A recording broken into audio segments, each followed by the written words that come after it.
visibility, which, you know, it doesn't seem like there needs to be a day. We can see you. Just kidding, I'm denying your existence. Now, you may have been confused, like, how did we miss it? It's a superpower. Because, yeah. And you should be excited. There's a Transgender Week of Visibility in Action. Oh. There's Transgender Awareness Week. There's Transgender Day of Remembrance. What? Like they stormed the beaches of Normandy. They're not aware of the trans puppy. What? Just the boat doors closed. It's just a bunch of dildos. My dad will hunt me. A bunch of floating dresses on the beach. Freaking wigs all over the place. He's weighed down by a backpack of puberty blockers. So the point Just is, hanging off those cross things. it's silly. But you have to understand that this is all about, of course, and we're not on YouTube, so hey, thank you, by the way. You can like, share this, and of course, download the app and follow us on the app. Download the Rumble app. That's the best way to stay in touch because YouTube's not happy that we left and they've been shaving off some subscribers. But we can talk about this. This is about normalizing degeneracy. This is about normalizing mental illness. It couldn't possibly be more clear, but someone wants to make it more clear, in case you weren't sure. And that's our favorite lawyer, Chase Strangio, who just resurfaced this week. For the trans community, this is a time of great anxiety and fear and concern. Just this time. For me, in terms of what I am looking at, I am most scared about these continued erosions into our ability to access essential things like healthcare, but that's also something that many people in this country are worried about. This is a time of Worried about that very crow's nest in your head. concerned about the sustainability of our separation of powers in this country, as well as the ability of trans people to survive in the face of these attacks. Get your ears pinned. Now, Those things. Hey, that's flight. in case you've forgotten, Strangio has a pending case before the Supreme Court that is fighting the bans on sex change surgeries for children and hormone therapy for children. So this is an evil, evil agenda with someone who has bought into evil ideas. And it's important that we're aware of this because you see these visibility days, you see these trends, and just like we discussed Soros, you may not know some of the movers and shakers behind the scenes and just how subversive this is. So this is the latest installment of Strangio Things.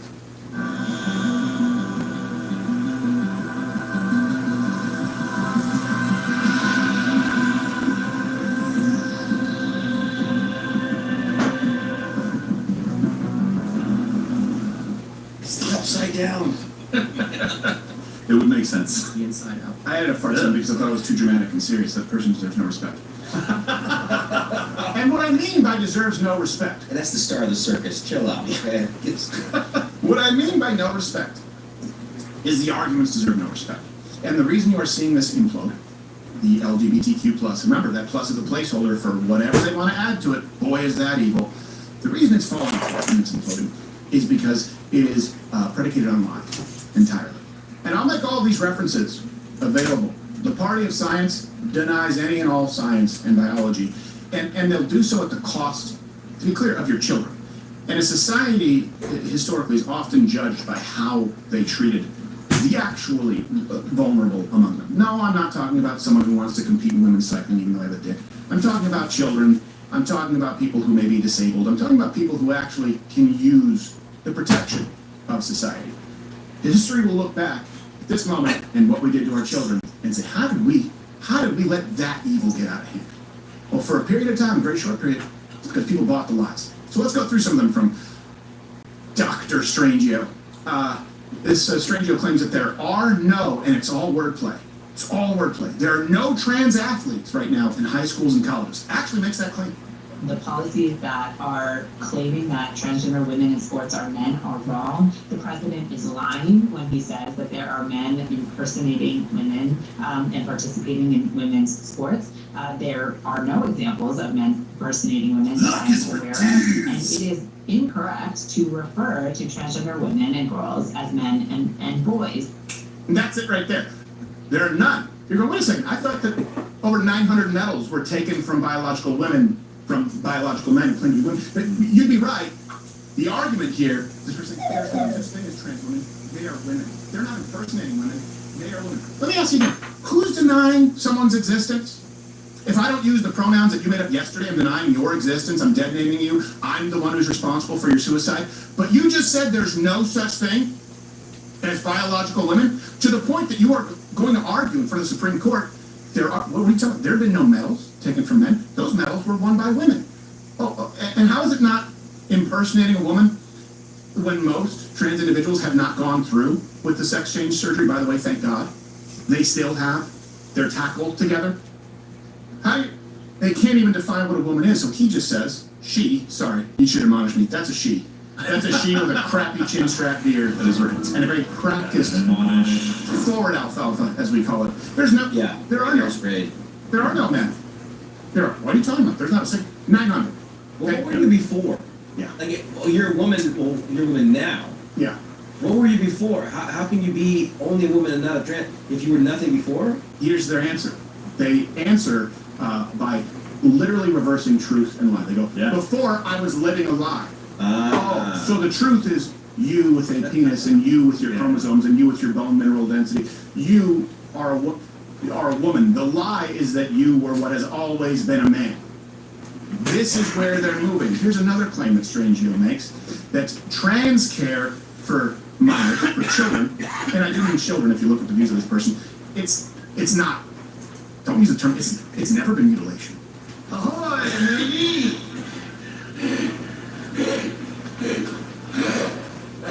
Sorry, wrong mutilation. Strikingly similar. Here's Strangio. Though the order is framed as ending so-called mutilation of children, there is nothing mutilating about this medical care. This is medical care that is Nothing. supported and recommended by every major medical association in the United States. And It get is rid of all only of them. provided for the Just the adolescent, experts. the adolescent's parents, and a doctor recommend the care. Oh, okay. So there's no mutilation. This is all right. So let me ask you this: what would you consider it if a doctor performed a procedure on you that knowingly, this doctor, that let's say you created a fake vagina, your body tries to close as a wound and you have to use a dilator on a regular basis? Or what if a doctor performed an operation on you where you knew that 80%, there was an 80% chance, because 80% of male to female trans individuals can never achieve climax again? Or if you talk about hormone replacement therapy, and this is the funny wordplay that we know that it causes directly osteoporosis. We know that it causes problems chemically as far as mood, but we also know this. We know that if a man has excess estrogen, it's not good. What's the first thing they put women with breast cancer on? It's usually an aromatase inhibitor or an estrogen blocker. It's usually clomiphene. It's usually Arimidex. The same kind of thing that bodybuilders use when they use steroids to keep the estrogen in check. Why? Because if you have cancer, estrogen basically acts as gasoline on that fire. What they mean to say is we have no science because we haven't studied excess estrogen in people who claim to be trans. There is not a doctor in the world who would perform a medical experiment right now with a large enough sample size injecting excess estrogen into a man. It wouldn't be done. It would be malpractice. But we don't have the science on how that directly affects people who claim to be trans. I'm sorry, women, because there are, oh, wait a second. We do have the studies on women and what estrogen does as it relates to cancer. It's called all breast cancer data that we have had up to date. Here's another one Strangio makes as an argument that there is, and this is the first time I've heard this, they're kind of pivoting, there's actually really low suicidality among trans. And I said, wait, did I hear that right? Yeah. The studies themselves do not show an increased rate in completed suicide. And that is true. The studies do not show an increased rate in completed suicide. Now, the reason for that is because completed suicide is generally rare, and that when you have a study of whether it's 50 people or 300 people, the hope is that nobody has a completed suicide in any group within that study. Not nobody. But what the studies do show consistently is that the medical treatment decreases incidence of suicidality. Really? Completed suicide. Okay, but we're talking about attempted suicide. It's not my fault that you don't have the grip strength for the shotgun. Yeah, is attempted suicide not an injury that's worth mentioning? Yeah. By the way, it's 42%. 42% is the real number as far as attempted suicide. Acceptable rate. Yeah, number stays the same. Number stays the same after surgery, to be clear. And just to be clear, people say it's because they can't take a dump in a Target. Jews in Auschwitz don't have a 42% attempted suicide rate. American slaves didn't have a 42% attempted suicide rate. Only trans individuals and some certain subsets of paranoid schizophrenics. There is no other demographic that you will find. The significantly higher risk of at least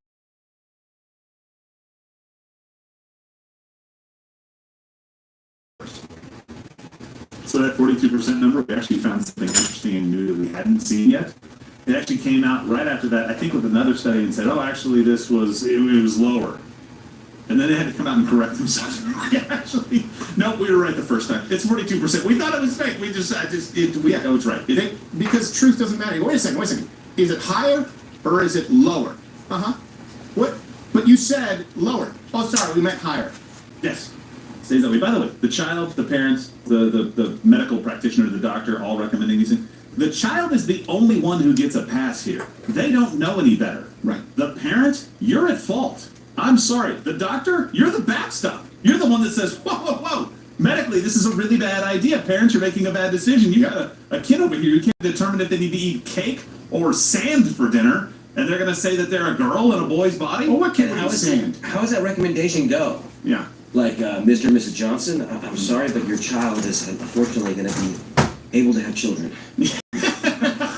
No! We're going to have to rectify this by filling out the rectum. Cutting off his Johnson. By the way, Hippocratic oath be damned. yeah, 42% attempted suicide rate. Doesn't get better after surgery, and no more cock and balls, as seen in this graphic image. April Fools, Please help! April Fools, we wouldn't show that to you. Come on. We wouldn't show that to you. What do you think this is, a public school? Yeah, what is this, a library? Yeah. A kid's book? And the interview was, of course, on PBS. I believe $500 million in federal funding. You guys can fact check me. In 2023, we just talked about that recently. $500 million. That's where they had this interview, which brings us, by the way, to this week's PBS Woke Word of the Day. Louder with Crowder, learning is fun.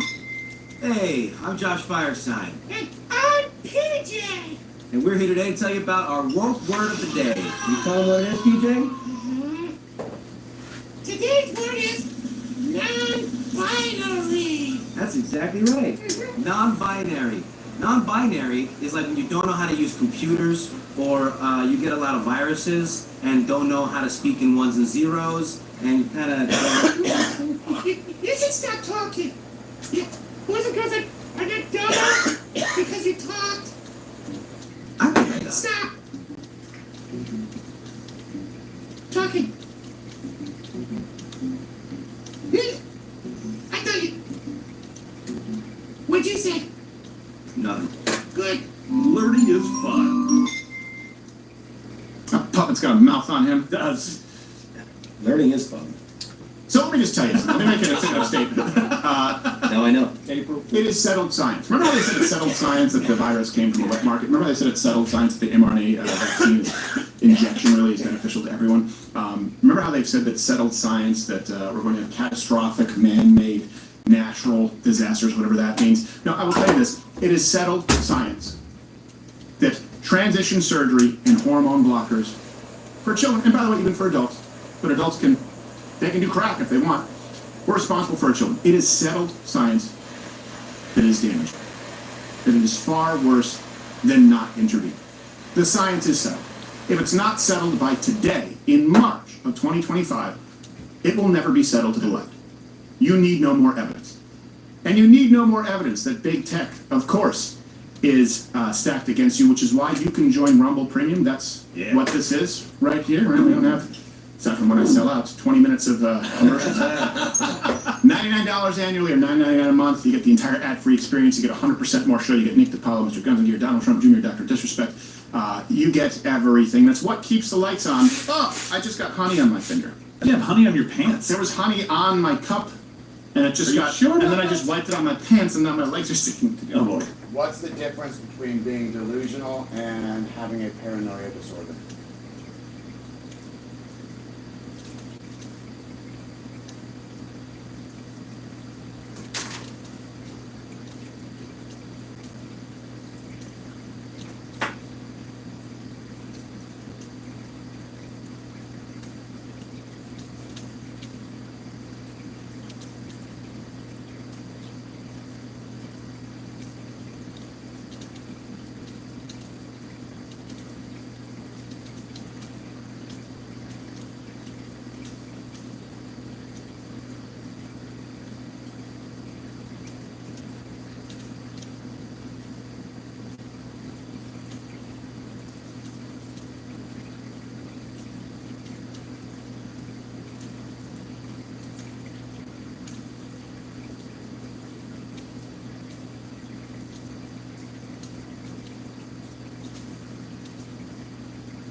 fuck, dude?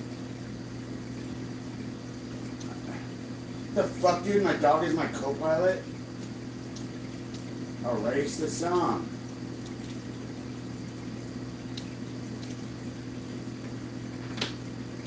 What the fuck? My dog is my co-pilot.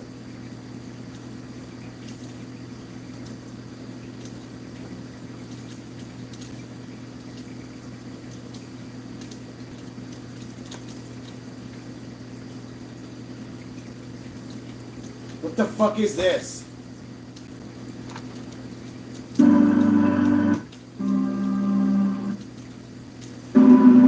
That's not even it. What the fuck? The master?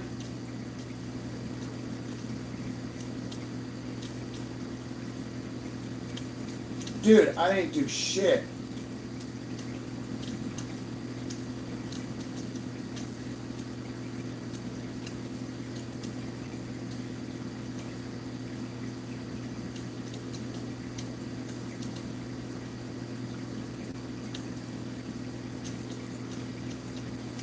My shit's blocked globally. Who the fuck is my dog's? What the fuck? I didn't listen to any of that garbage. What the fuck is that? My dog is my what? Co-pilot? Fuck you, dude. Some fucking garbage, man.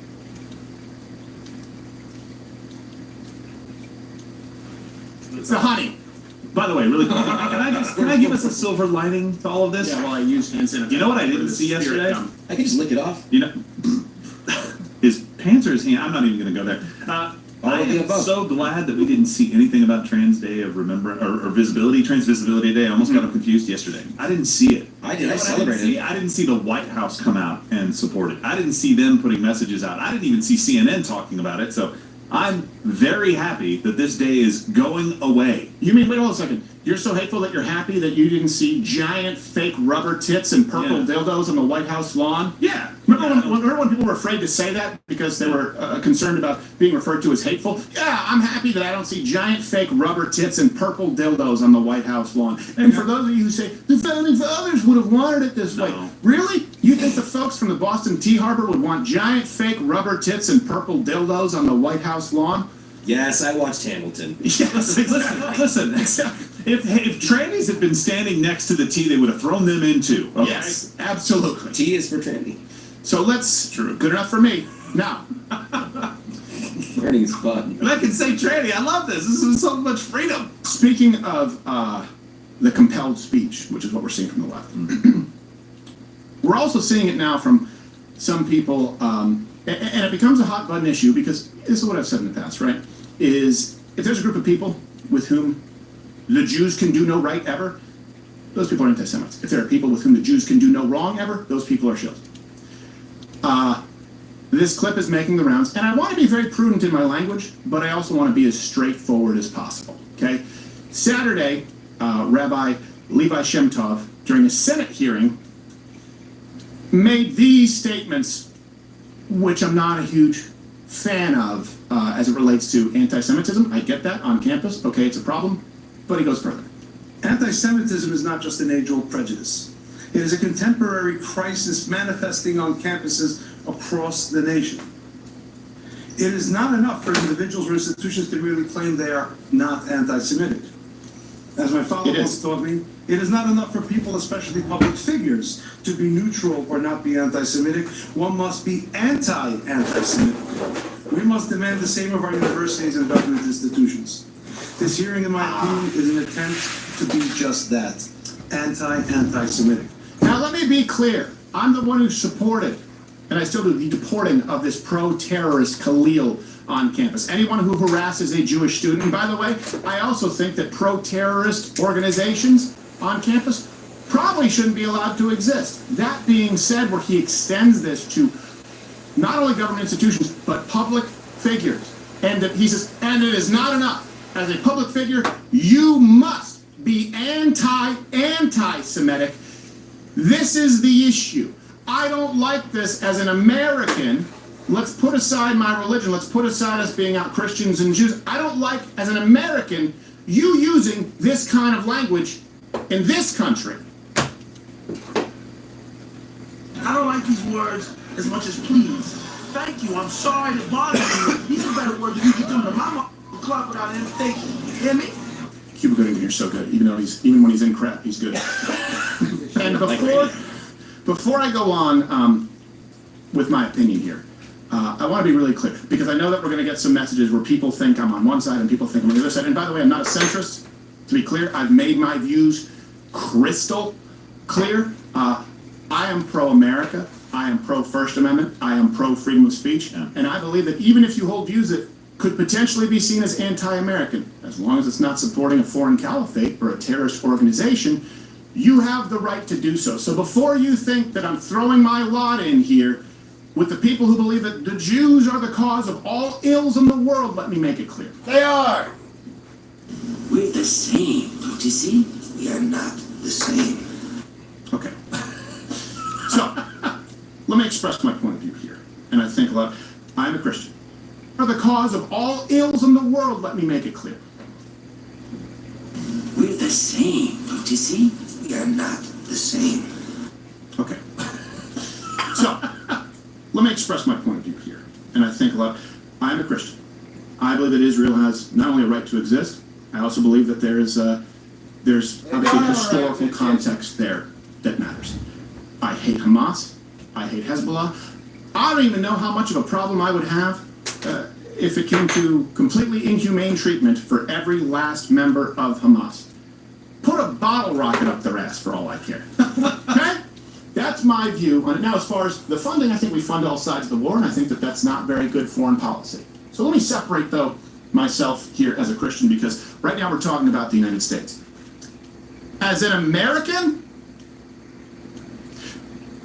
you don't get to tell Americans what they must be, what they must say.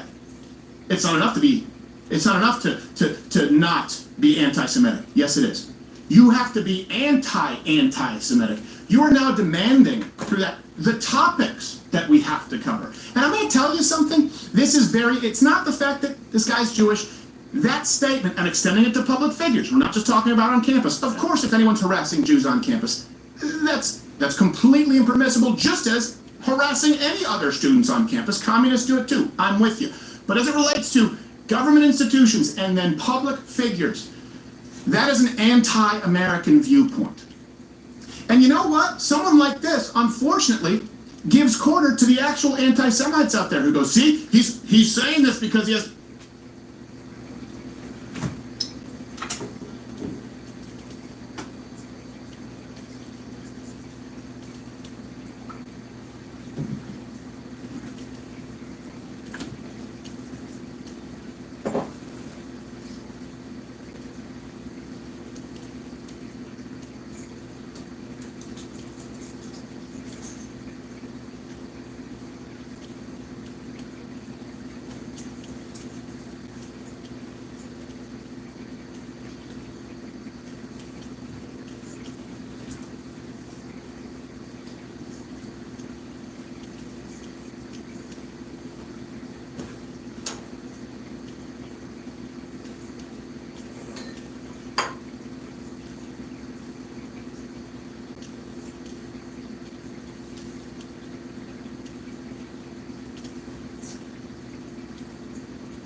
a cosmetic, better fitting denture, a set of teeth that are snap in, snap out, and then a set of teeth that are permanent. You say that's not common for implant. Community, want to program video games, you want to play video games, you want to do, and full time he tries to do something.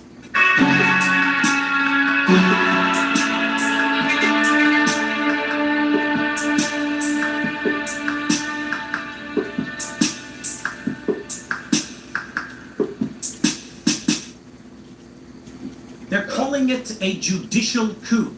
That's they've been spin out there for actually some time, but explains exactly what we are seeing right now in the United States.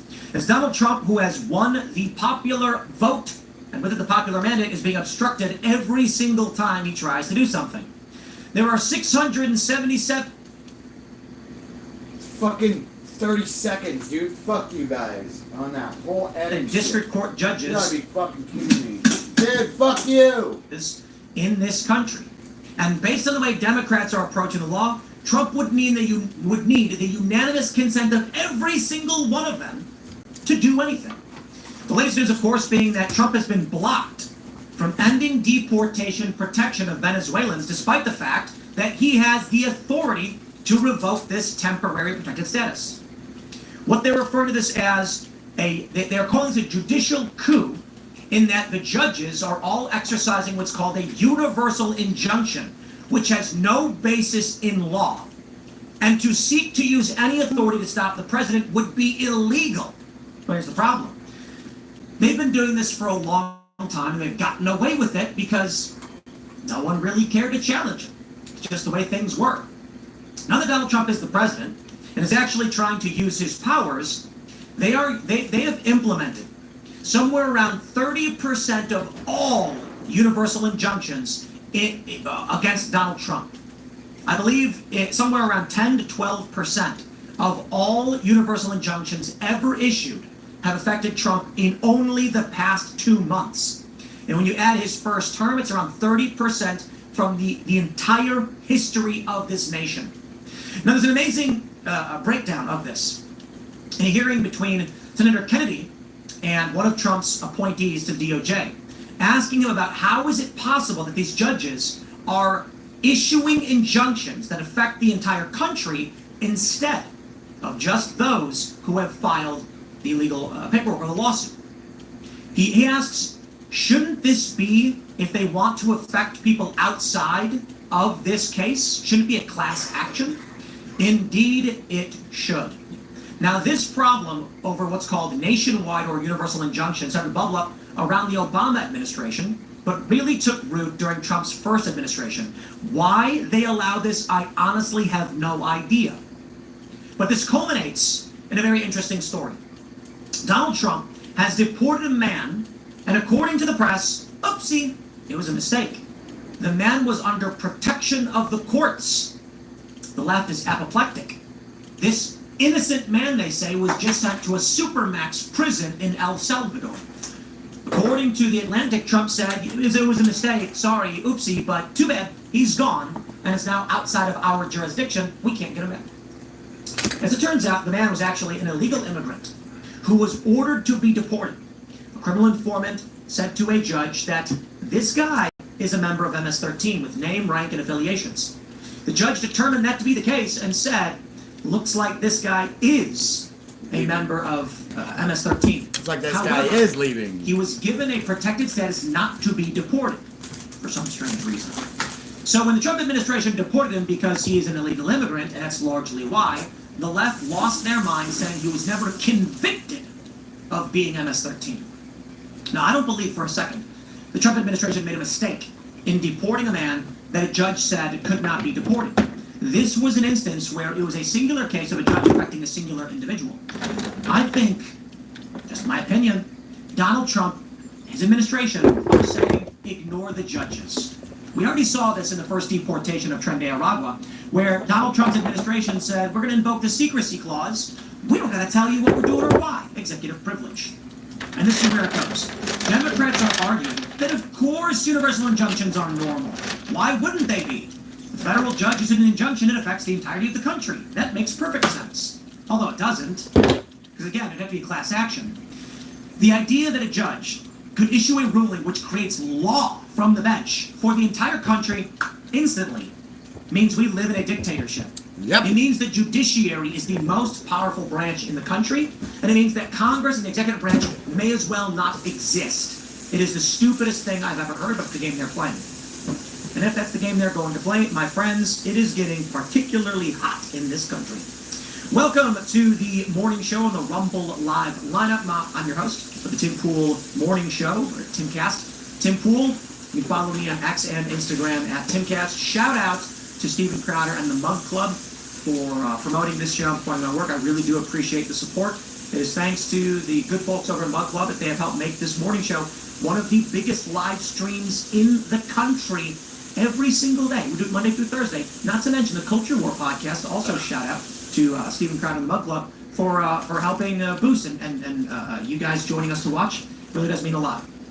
So make sure you smash that like button. Share this video right now everywhere you can. It really does help. And before we get started, my friends, head over to castbrew.com and pick up some delicious Cast Brew coffee. We got a special deal for you guys. It's a Rumble exclusive. Use promo code RUMBLE30 for 30% off everything. All the time, whenever, wherever. We only mention this here. All right? 30% off all of our coffees. So you can get Ian's Graphene Green, $10. Just about. Or maybe you want to pop on over to Focus with Mr. Bocus or Misty Mountains. Appalachian Nights, of course, is our long-standing popular brew. So pick that up at castbrew.com. Don't forget to become a member of the Timcast Discord server. Hang out with 20,000 plus like-minded individuals. Go to timcast.com, click join us, get in the Discord server. There's a fitness channel in there if you want to help, if you want to get fit, you want to lose weight, you want to find community. You want to program video games, you want to play video games, you want to debate and argue, you want to launch a podcast. All of these people here are building community so that we can make sure to win. And don't forget, big election day in Wisconsin, so we're counting on everybody to get out there and vote and do your civic duty. But in the meantime, while we're here with the news, let's start with the first story. An example of what is going on with a lower court judge ruling that they have more power than the president. If this is to be allowed, and if this is true, our elections are completely meaningless, as these judges hold more power than the president himself. Here's a story from the Washington Post. Judge blocks Trump from ending deportation protection for Venezuelans. About 350,000 Venezuelans who sought refuge in the United States were set to lose their work permits and protection against deportation next week. The federal judge delayed the action, which he said smacks of racism. Indeed, my friends, racism. Now, as we get into this story, there are several more all around the same idea that Donald Trump can't deport people, he can't revoke temporary protected status. Yesterday I had a conversation with Winston Marshall, and it was pretty good. We had two, actually. One of those conversations, he interviewed me, asked me several questions. You can find that at rumble.com/TimcastIRL for premium members only. Second conversation was on Timcast IRL. And in both conversations, something came up. If Joe Biden says it is legal for these people to enter the country, certainly they're not illegal immigrants. The question arose because there is a Venezuelan gay barber who they say is a legal asylee in this country. However, he was accused of being, I believe it was, or Trinidad, because he had two crowns tattooed to his wrists. One for his mom and the other, I'm not sure what it was. They said those tattoos are associated with that gang. So he's being sent to El Salvador and Supermax. So what? He's out. Now the question is, was this guy here legally? As Winston had said, he said, I read that he was an asylum seeker, he was here legally. And I said, you mean he crossed the border illegally and then claimed asylum, and Joe Biden simply allowed that to happen? And he said, well, that's the asylum process. He asked again on Timcast IRL, if Joe Biden says this is legal and he's going to allow it, these people didn't do anything wrong.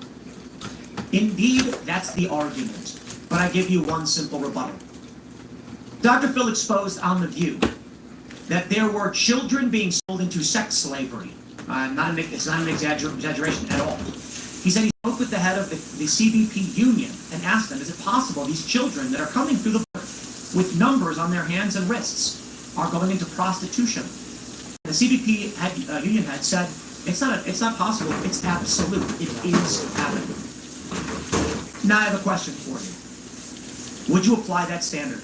Simply because the Biden administration said, we will not prosecute this crime, it must be legal? Because certainly, if that asylum seeker was here legally, despite crossing the border illegally, simply because Biden said he wouldn't enforce the law, what would that imply about the child sex traffickers? Now certainly you can make the argument, yeah, but we don't mean the sex traffickers. We're just saying this guy's crime wasn't that bad, says he. And then it becomes an opinion a moral statement from the left. Now, to be honest, I wouldn't be surprised if I found out that the left actually were in favor of those children being sold into sex slavery. But that's the point. Just because Joe Biden said, go ahead and do it, we'll enforce it, doesn't mean these people did not break the law. And here we are at the Washington Post. Donald Trump says, I'm going to deport you. And a judge says, you can't, because I have more power than you. An absurdity. The Washington Post reports, a federal judge temporarily blocked the Trump administration from ending humanitarian protections for hundreds of thousands of Venezuelans who have sought refuge in the U.S., days before they were set to lose their work permits and shields against deportations. Now we have this post from Bill Malugan, where he breaks it down. He says that Judge Chen writes, the Secretary's action threatens to inflict irreparable harm on hundreds of thousands of persons whose lives, families, and livelihoods will be severely disrupted, cost the United States billions in economic activity, and injure public health and safety in communities throughout the United States. At the same time, the government has failed to identify any real countervailing harm in continuing TPS for Venezuelan beneficiaries. Malugan notes, notably, U.S. law says this is not subject to judicial review, and the Ninth Circuit upheld that in Trump's first term. Quote, there is no judicial review of any determination of the DHS Secretary with respect to the designation or termination or extension of a designation of foreign state under this subsection. I took some stuff out, I changed it. I told you I was going to change your filters. I got to change that one too. TPS for Haiti, you shit right there. And El Salvador, and a district judge tried to block it. This has already been adjudicated. Trump has the authority to deport these individuals. But here we are, my friends, in the midst of what we are hearing to be a judicial coup. That is, the judiciary is seeking to assert authority over the executive branch and the duly elected government of this country, which includes a Republican majority Congress and a presidency. The judiciary, unelected, is arguing that the Republican majority and the president himself have no authority whatsoever, and they can shut him down if they want. Trump's only hope is the Supreme Court, which is conservative dominant. Gotta clean it out. A little squishy. I'm gonna wait till Hannah's gone, then I gotta go shopping and I'll clean this out. Actually, I'll clean it out first, then I'll go shopping. So let me stress why I started with this story. As we know, there's no judicial review required for this action. As we know, it was already upheld in the first Trump term. And as we know now, a judge has simply said, no, shut it down because I said so. But let's not forget, Judge Boasberg, who claimed in the most arrogant and psychotic way imaginable that he had equal powers to the president. An absurdity that knows no bounds. My friends, I have a 6-minute video, which you need to watch, of Senator Kennedy talking with one of Trump's appointees about the issue that is universal injunctions. I will play this in a second, but before I do, I want to highlight this article, which we'll read in full after this video. Nationwide injunctions from January 20th, 2025 through March 27th, where they point out that around 86 of 200 or so injunctions have been placed on the Trump administration. Around 1/3 of all nationwide injunctions ever issued in this country hit Donald Trump. Take a listen. This is a massive, massive scandal. Mate, what's a universal injunction? Senator, a universal injunction is what we call an order from a court enjoining the government in a way that goes beyond the parties to the case, but applies nationwide or in some cases universally to enjoin the government. Is it sometimes referred to as a nationwide injunction? Yes, it is, Senator. Okay. What's the statutory basis for a federal judge issuing an order that affects people other than the parties before the court? I'm not aware of a statutory basis, Senator. There is no statutory basis, is there? No, Senator. What's the United States Supreme Court opinion which interprets the Constitution in a way that allows a federal district court judge to do this? Can you name me that case? I'm not aware of one, Senator. There isn't one, is there? I'm not aware of one, Senator. Now, explain to me how this works. You have a plaintiff and you have a defendant. And the plaintiff files a lawsuit and goes in front of a federal judge. The federal judge has certain jurisdiction in personam and subject matter over the parties, the people, the plaintiff and the defendant.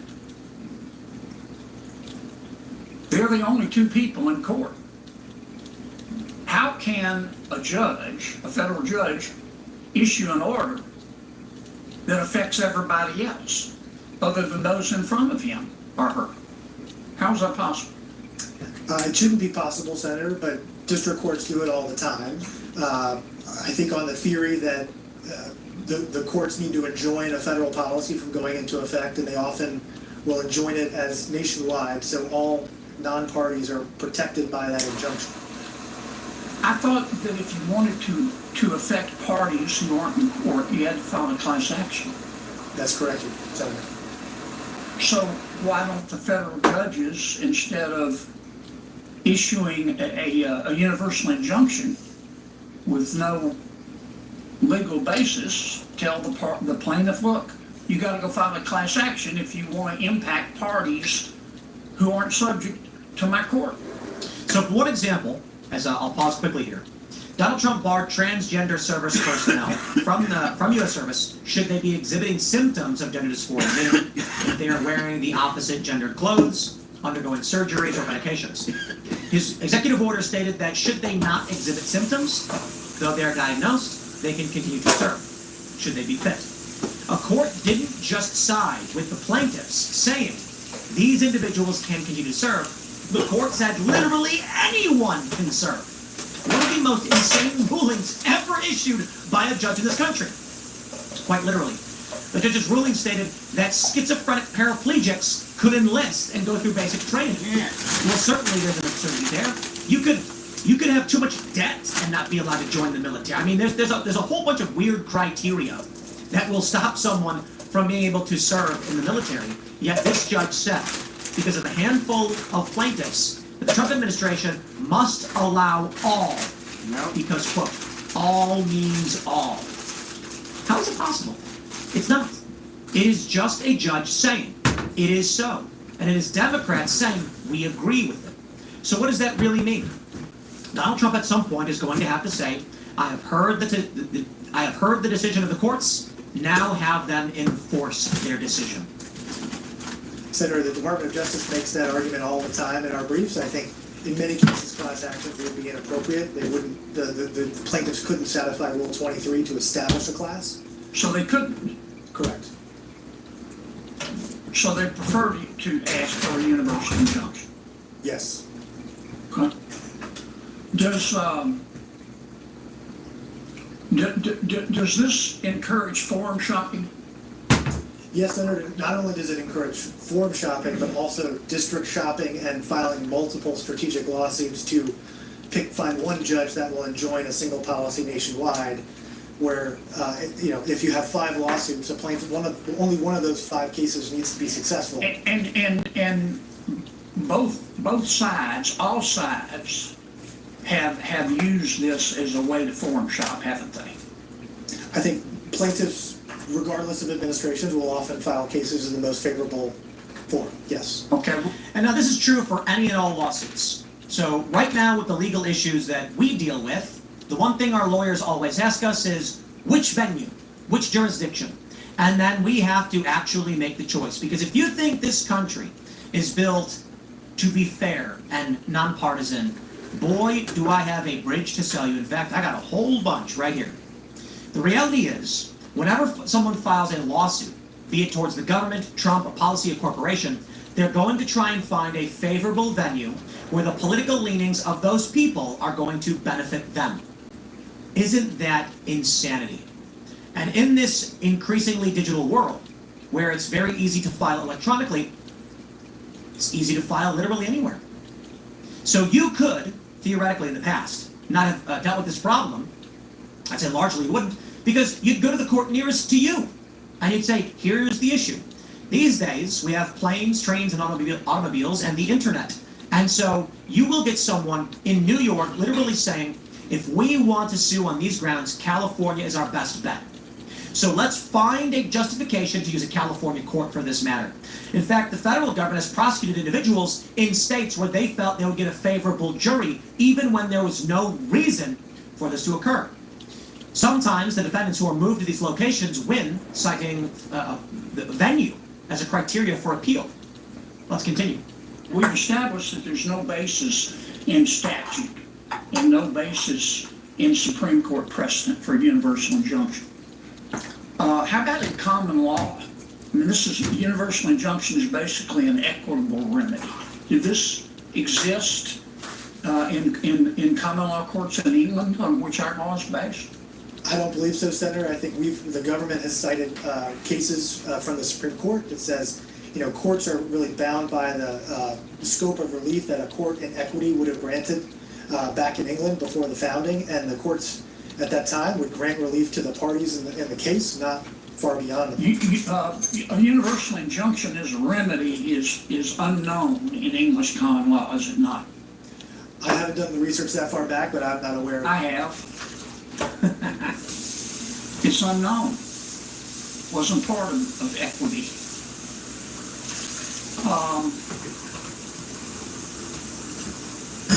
Only about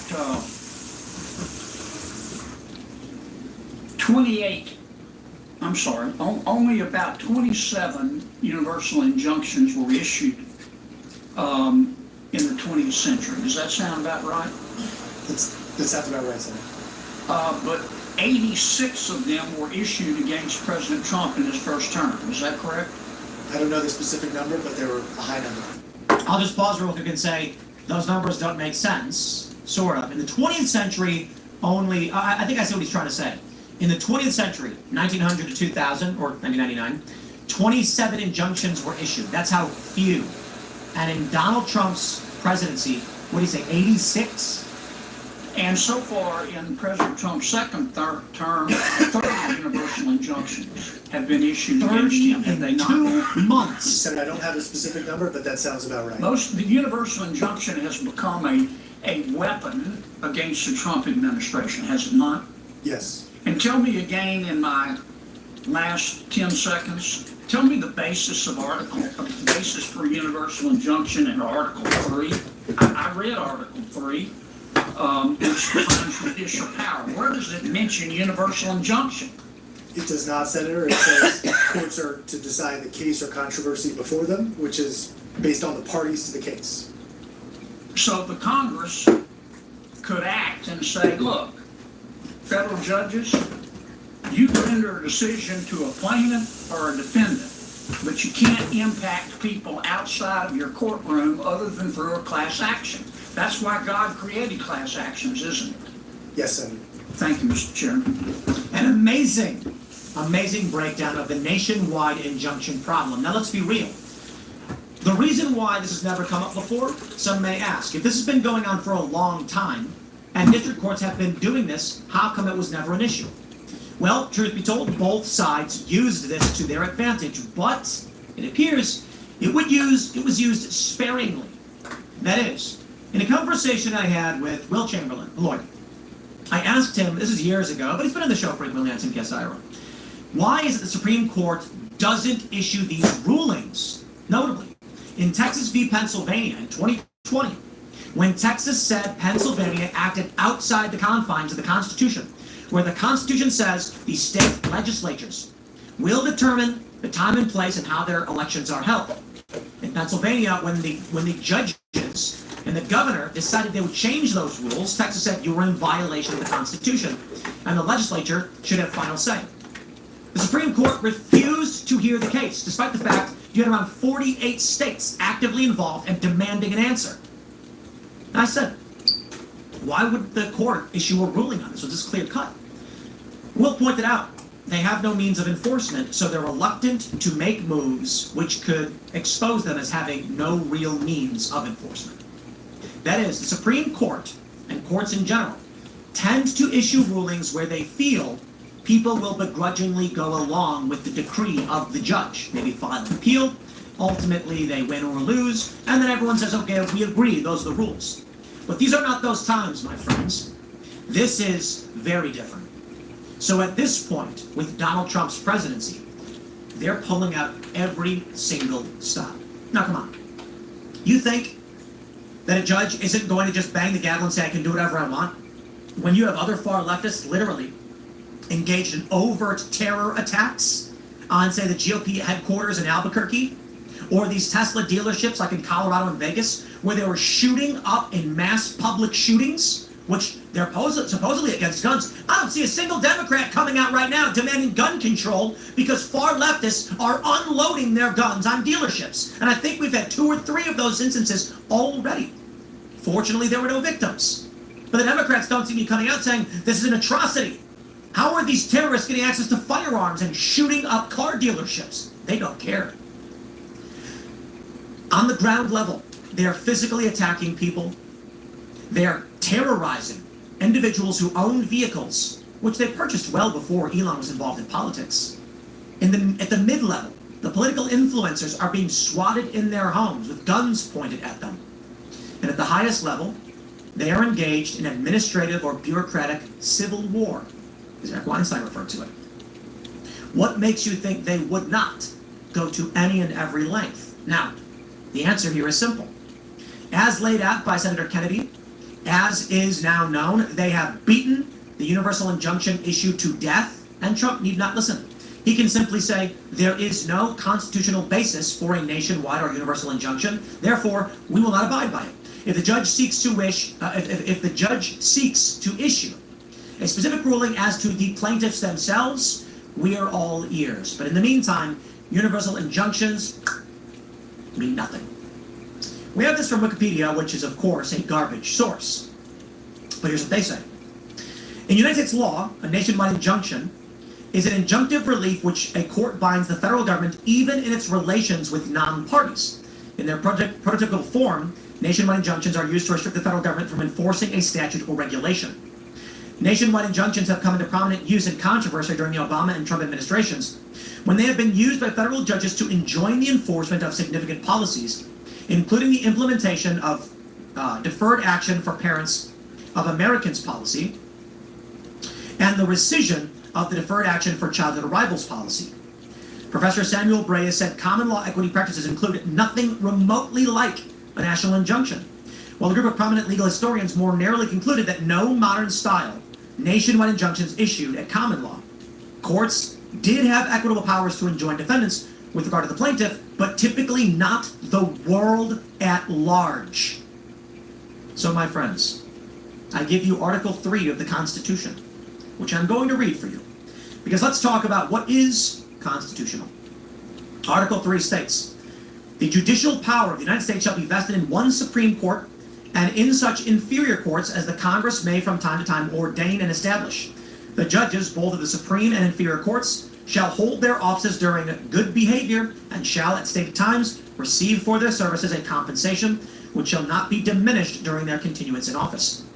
The judicial power shall extend to all cases in law and equity arising under this Constitution, the laws of the United States and the treaties made, or which shall be made under their authority to all cases affecting ambassadors, other public ministers, consuls, to all cases in admiralty and maritime jurisdiction, to controversies to which the United States shall be party, to controversies between 2 or more states, blah, blah, blah. You get the point. Nowhere in this does it state that they can affect anyone outside of their courts. The trial of all crimes, except in cases of impeachment, shall be by jury, and such trial shall be held in the state where the said crimes have been committed, but when not committed within the state, the trial shall be at such place or places as the Congress may by law have directed. There's nothing in here.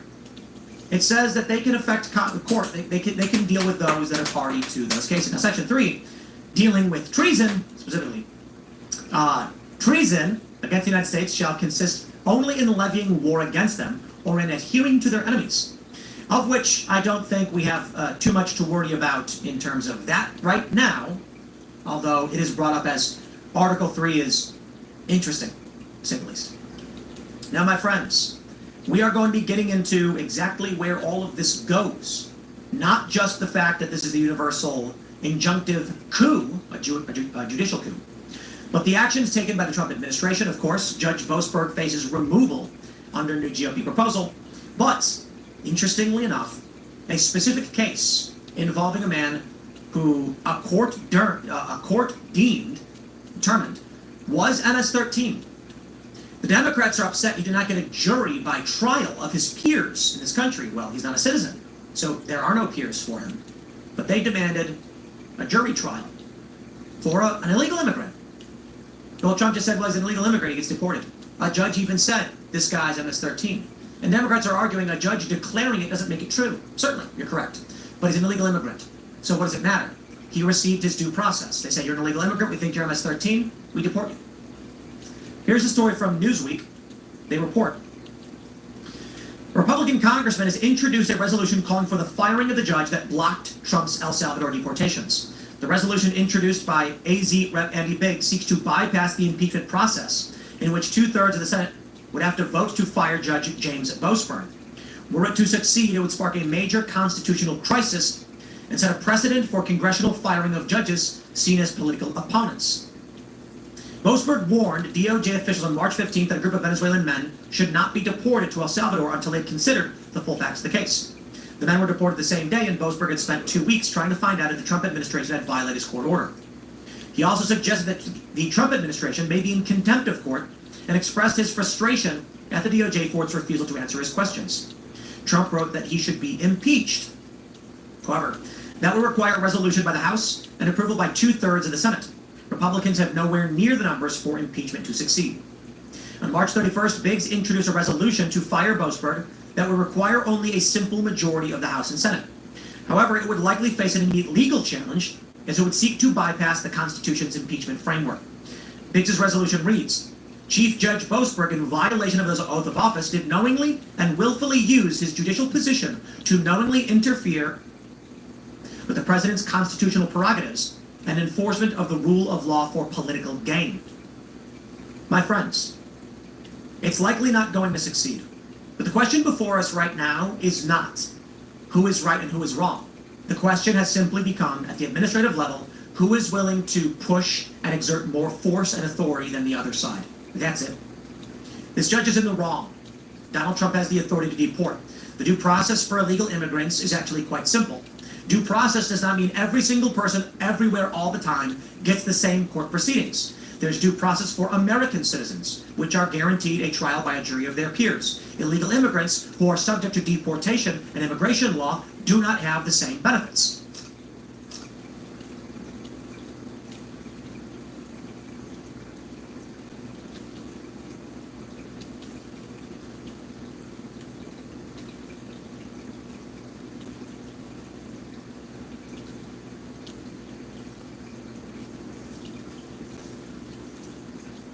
Receive their due process, which is when they're stopped by ICE and investigated, asked if they are non-citizens, and they can't provide proof of citizenship, they get deported.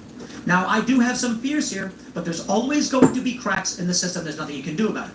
This is going to require due diligence and let's just say strong work ethic on the part of the Trump administration to make sure they don't accidentally deport American citizens, because that would be nightmarish. But there is a possibility. And one of the arguments that Democrats make for why they want full due process in court hearings, trials for individuals to be deported, is the fear, they say, that you may actually get an American citizen who for some reason can't prove it. Well, it's a strange circumstance, but no system will ever be perfect. And we can't allow an exploitation of a crack that appears sometimes in the systems to be that we shut the entire thing down. We are not dealing with death. We are dealing with deportation. In the matters of life and death, certainly I can understand those arguments to a certain degree. But that is to say, we know that police often arrest the wrong people. We don't abolish the police. We don't dismantle the entire system, though Democrats try. Sometimes illegal immigrants may have legal status and there may be an error, an administrative error or otherwise. Mistakes happen. It doesn't mean you shut down the entire system for these mistakes. Which brings us to where we're going next. Don't forget right now, before we get into the rest of this, smash that like button, my friends. Share the show with everyone you know. It really does help. We've consistently been hitting one of the largest live audiences for a morning, well, I guess it's a noon show. It's not afternoon, it's literally noon show. And it's thanks to you guys and Stephen Crowder and the Mug Club.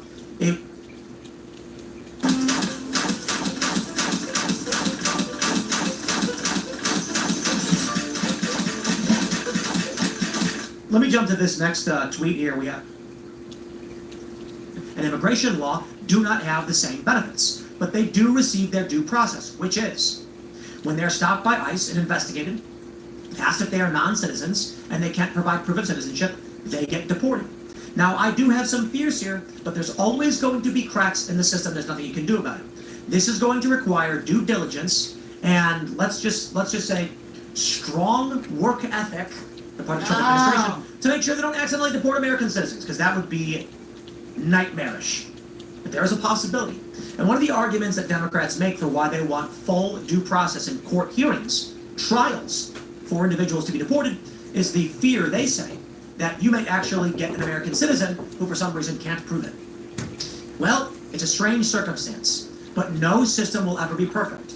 And we can't allow an exploitation of a crack that appears sometimes in the systems to be that we shut the entire thing down. We are not dealing with death. We are dealing with deportation.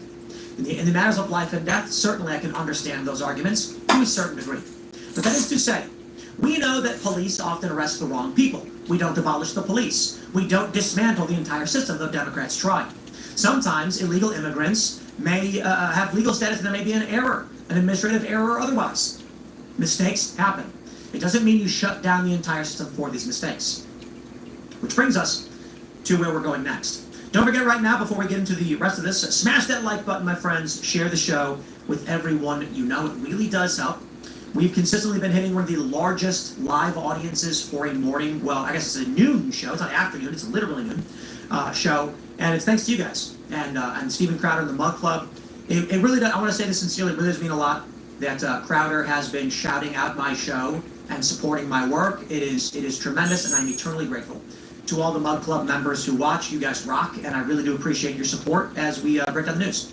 But again, follow me on X and Instagram at Timcast. Let's carry on with the back half of this show. From the Washington Post, GOP lawmakers take aim at anti-Trump rulings and nationwide injunctions.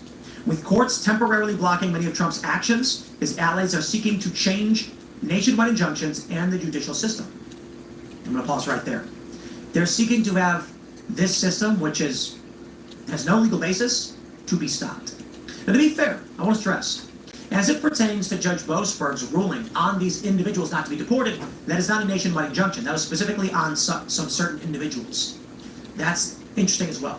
However, again, it was still outside the jurisdiction of this judge to claim.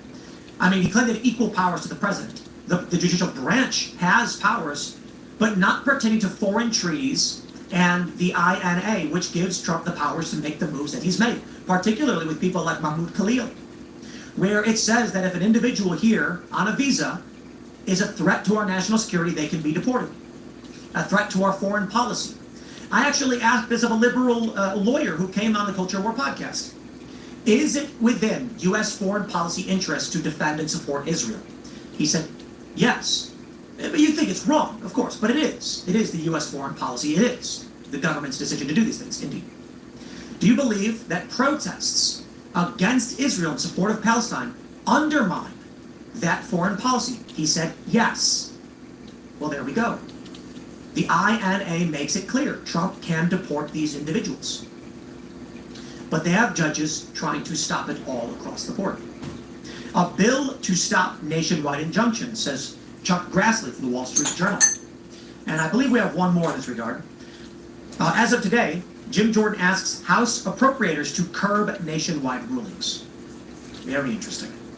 But let's get granular. And we'll jump into this specific story, which, oh boy, is a doozy. Welcome to the fray, my friends. We are in what I would say is, I'm gonna preface this, guys, because I gotta be honest. Sometimes I don't want to talk about this stuff, and maybe I'm wrong. Maybe I'm completely wrong. The period of bleeding Kansas, American Civil War. Aha, here we go. Tim Pool's bringing it up again. I've had a couple of conversations about this over the past couple of weeks.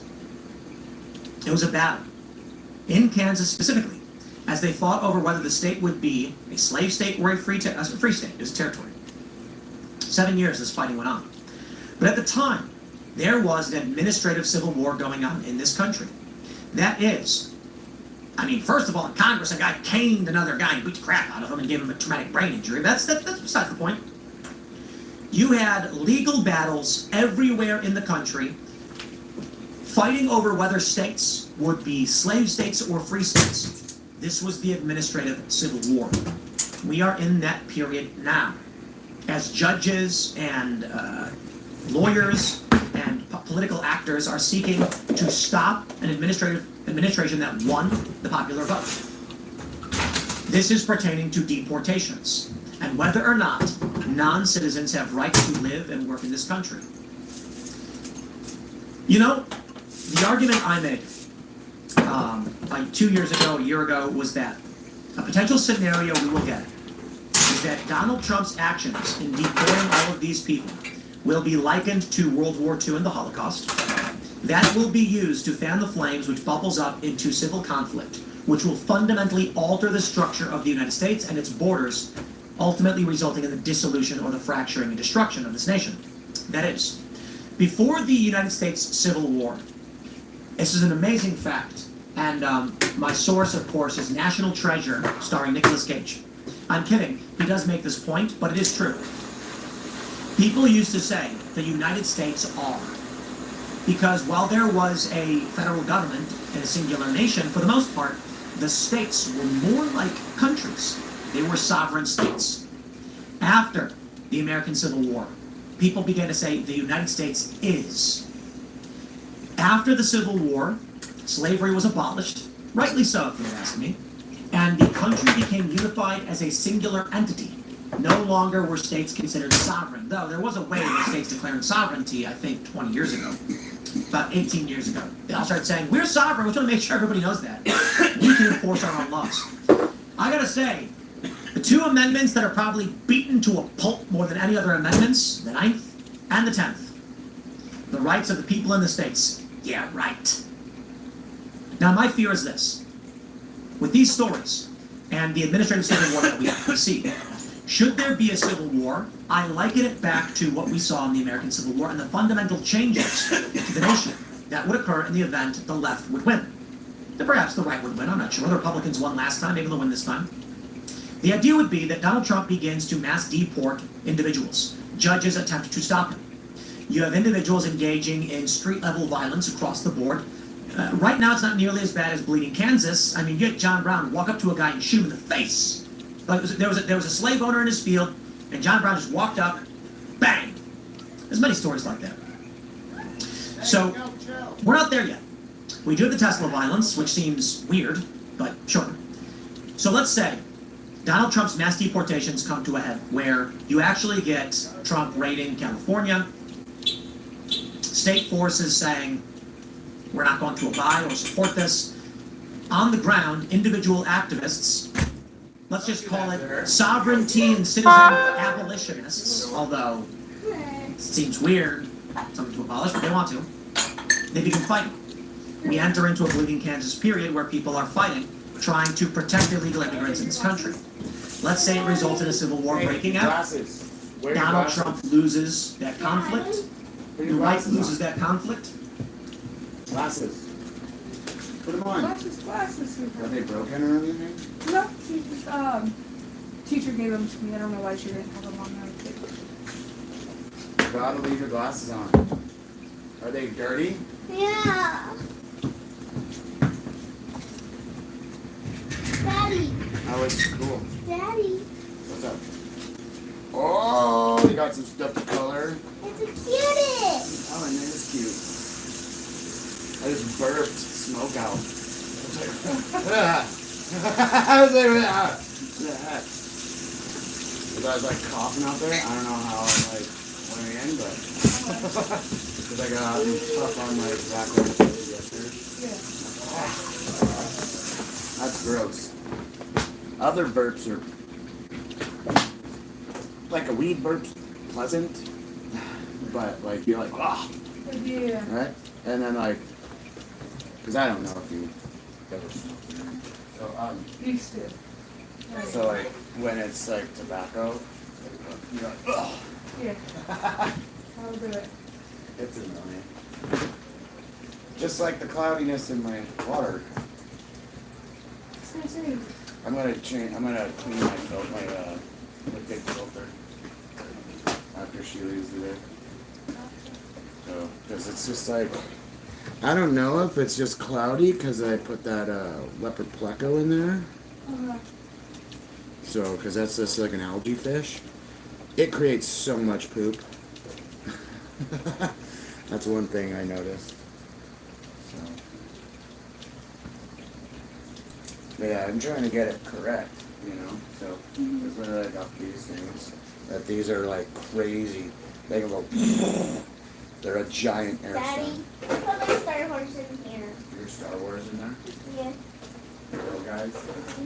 So I got you something last night. What is it? What is it?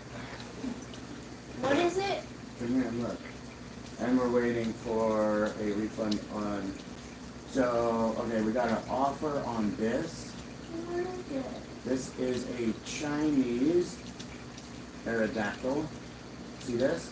This card, we gotta grade this card because it's worth about $300. If I get it for $18 right now, I can go grade it and then we can have one heck of a card. Because, okay, I'm gonna show you something. So this card was $28.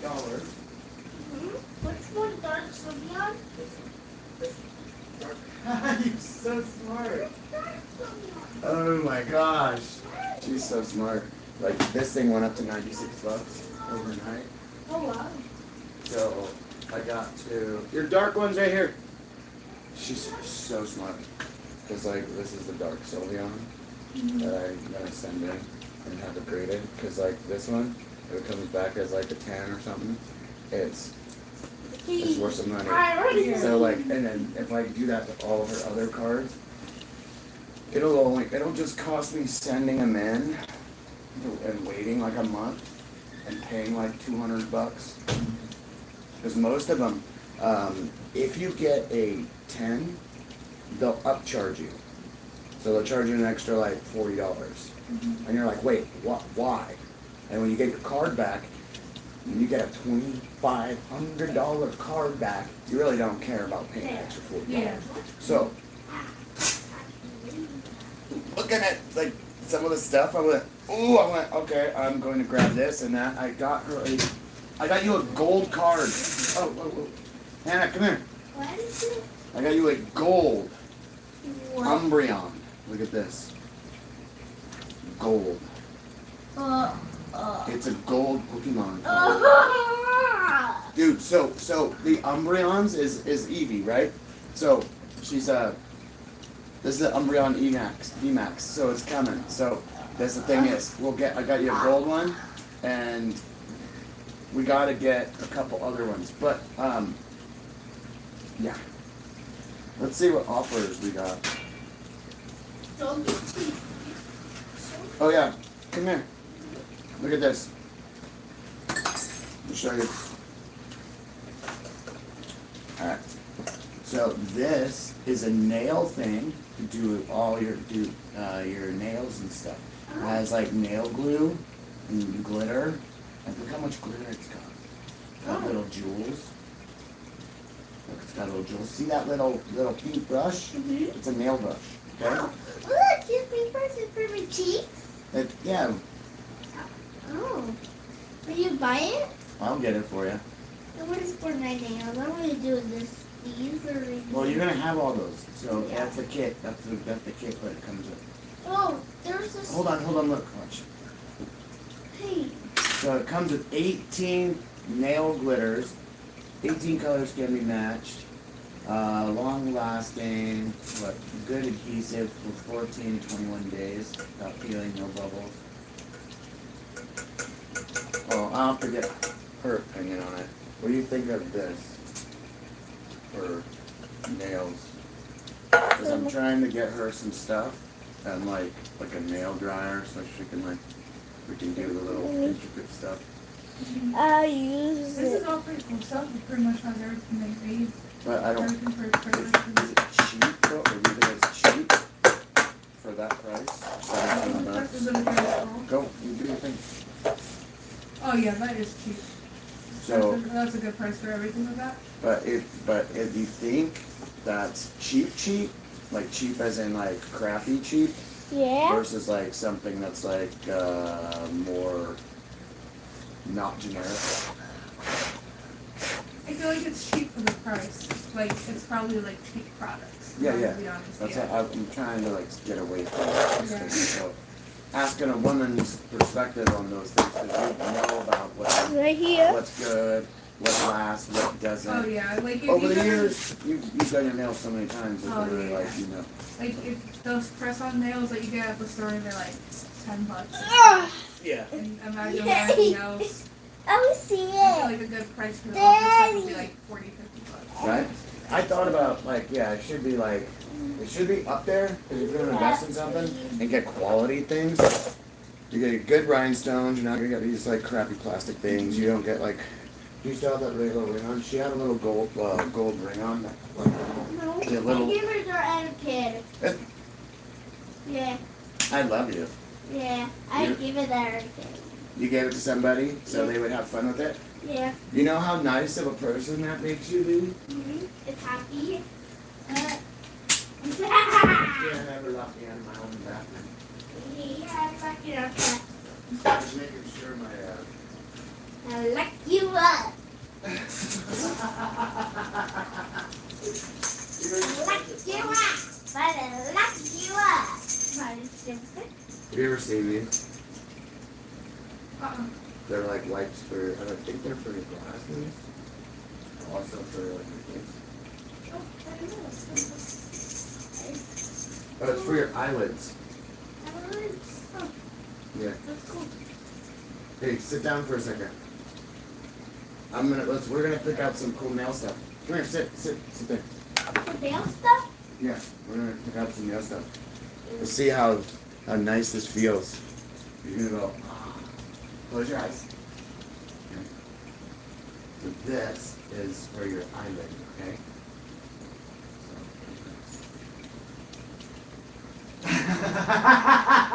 What is that? I swear, this should be a commercial. Perfect bra after.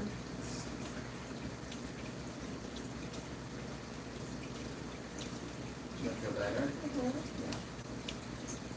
How did you buy this? Well, let's look at some good ones. Those are good. Well, kinda. Look, okay, so, look, see this thing? Look at all that.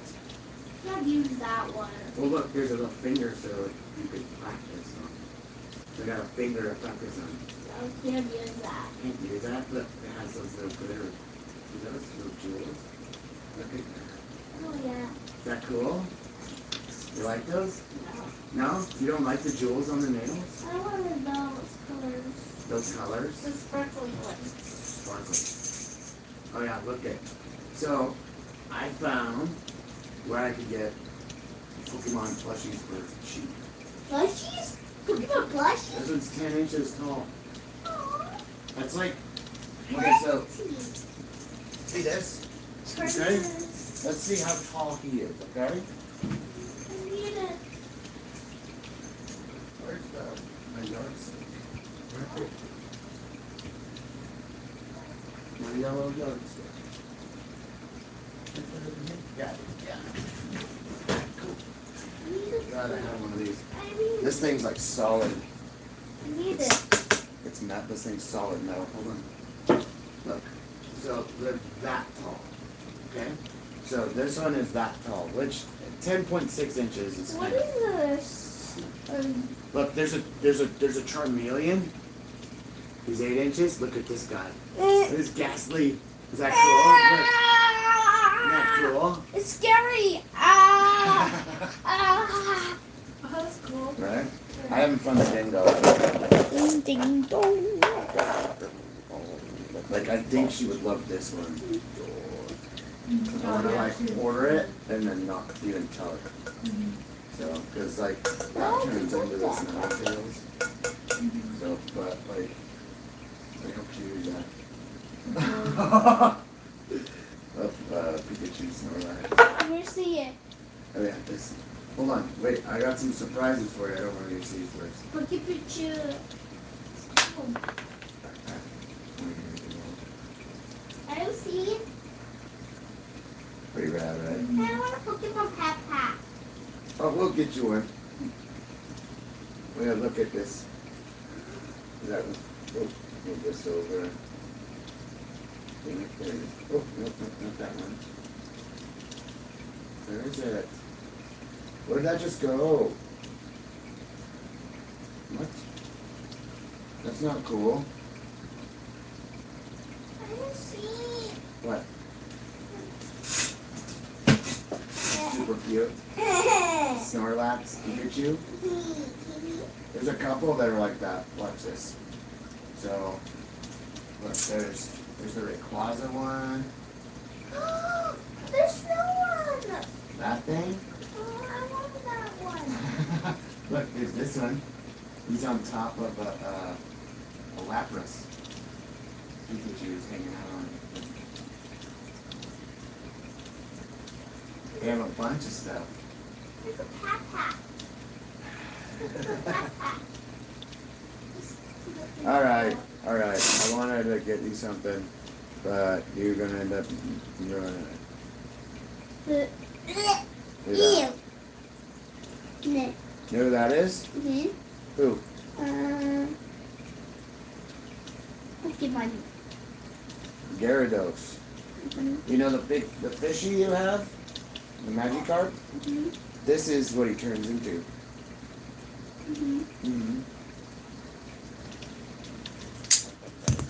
So, oh yeah, look. I'm gonna show you. So, the thingies that we're gonna get, like this thing's 28 inches long. So that's this long. And it goes on your back. What color I am? What color? Ah. What is color I am? What? What color I am? How tall you are? Yeah.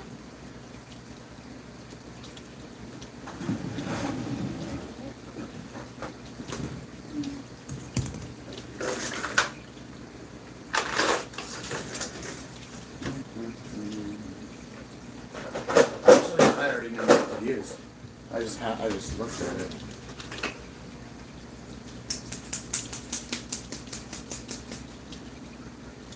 Check this out. What? That's cool. So you get a marker. Mm.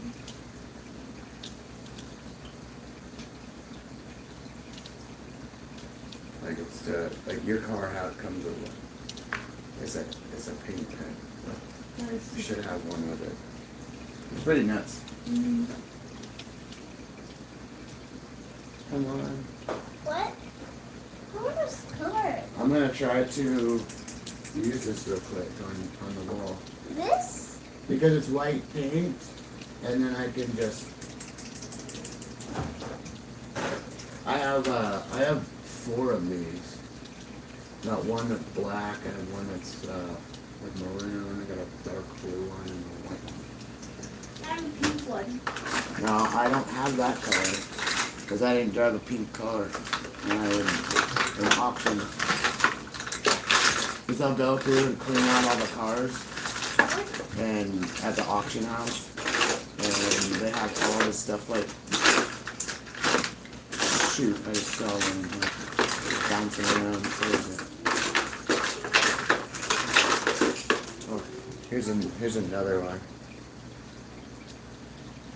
Red? Yeah. Where do you get them? They come in your car. Really? Yeah. So the dealership can give you one, and so you can. Right? Here, go get sir. Feet back. Remember how we were doing at the doctor? Hold that out of your way. With your feet against the, put your heels against that. All the way back. Yep. Now make your other foot. No. You don't have to do that. Put your feet flat. Put them together. Come on. Come on.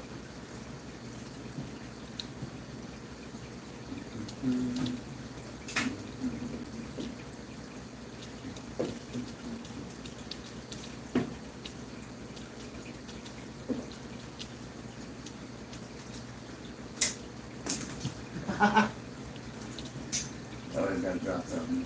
Alright. make sure your head's it's like that. Look straight ahead. Look that way. Look at the tank over there. I'm not trying to get no false reading.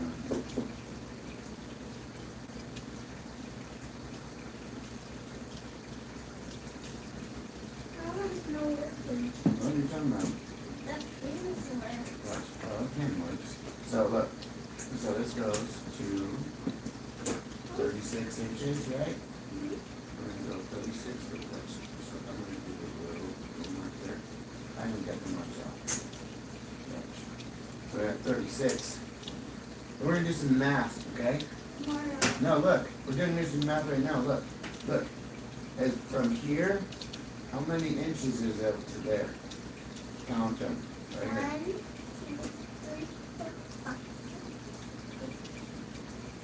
11. And then, well, there's 12 there, but it's in the middle there. That's 11. And it's 11, but we're in 11 though. It doesn't go all the way to 12. It's underneath. See that? See how close it is more? Okay.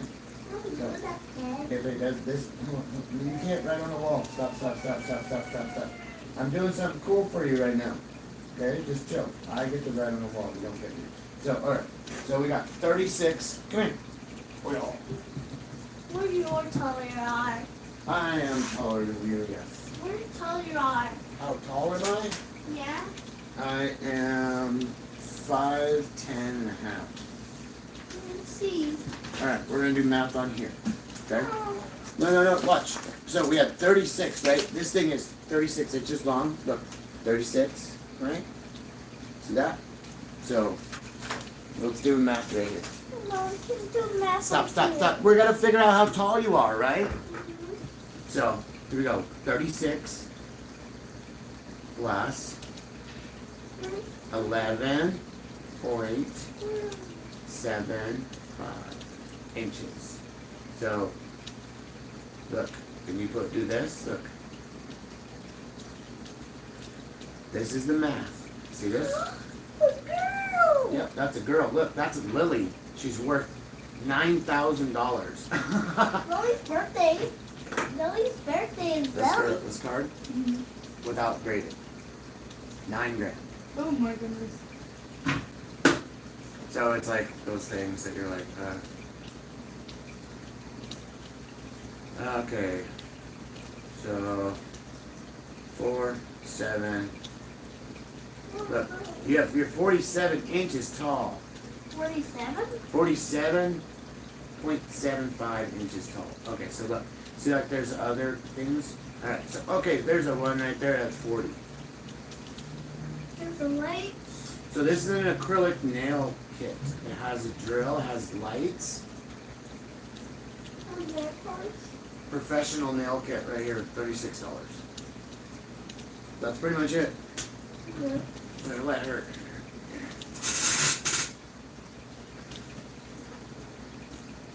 So, look, 12 inches. Let me show you something. 12 inches. Okay. This is is cool. I like how it 1 comes foot. with the nail dryer and everything. Yeah, so I don't have to buy that for like $60. Yeah. Because those nail, and I hope that's an okay nail dryer. I think so too. Instead of a cheap one. What? What do you want? She took on like some of those little like Shopkins, like one of those dogs in that dog poop game. Yeah. In one of those dog poop bags. So funny. I was like, oh my god. So I gotta get more slime for her with that. So let's see, where is this coming from? Rainier. What? It's from Rainier. Let's see. Like Washington. What is it? Let's see.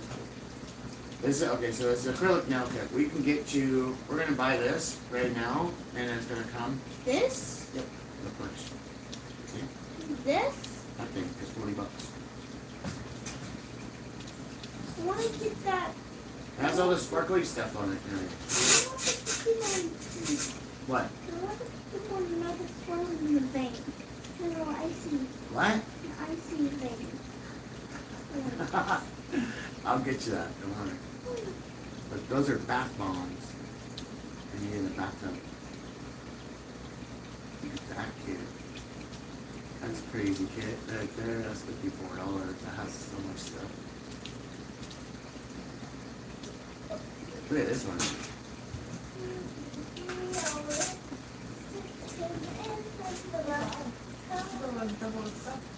Is that double the stuff from the other one, pretty much? Oh yeah.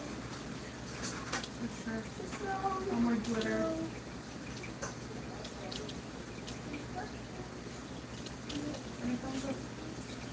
Oh, so much thing. I don't know if it's two dryers. Yeah, this comes with more like coloring option. Like when you get your nails done, you get like a base coat, then they do gel, and then the top coat, and that comes with all that.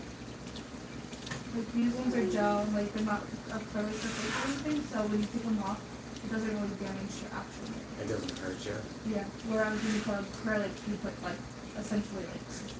Yeah, you can. And when you pull them off, it hurts. Or when they come off, it's not pleasant. Yeah.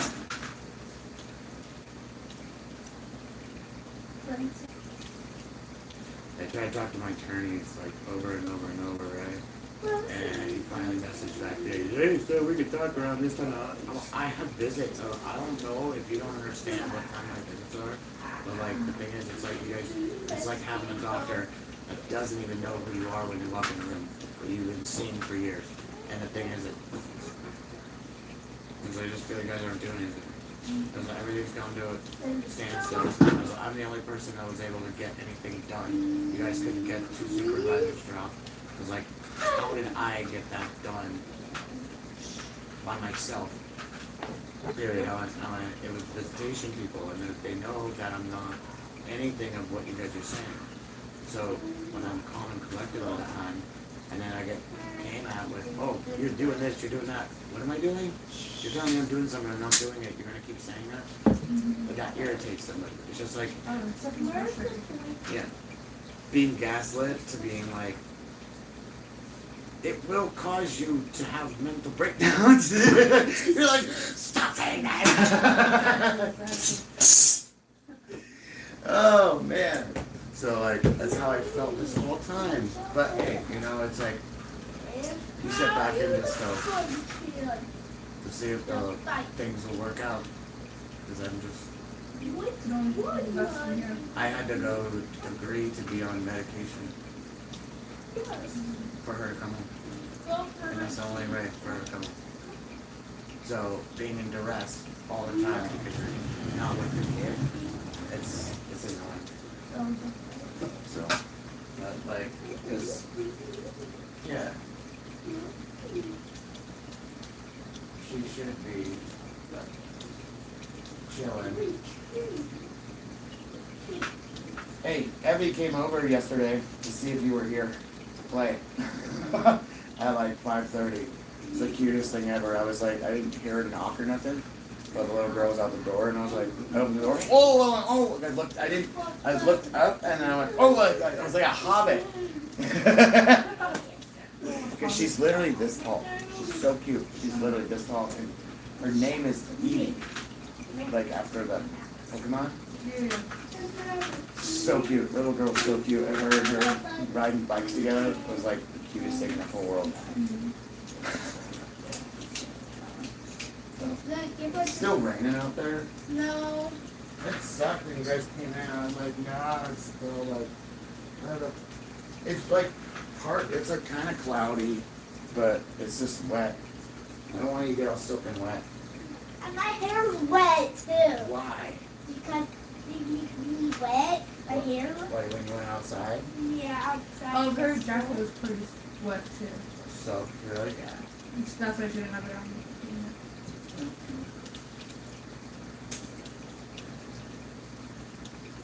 What is it?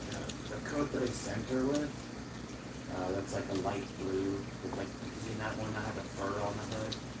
It's like gray and blue. It's like lighter, feminine, like, you know, it's a feminine coat, so,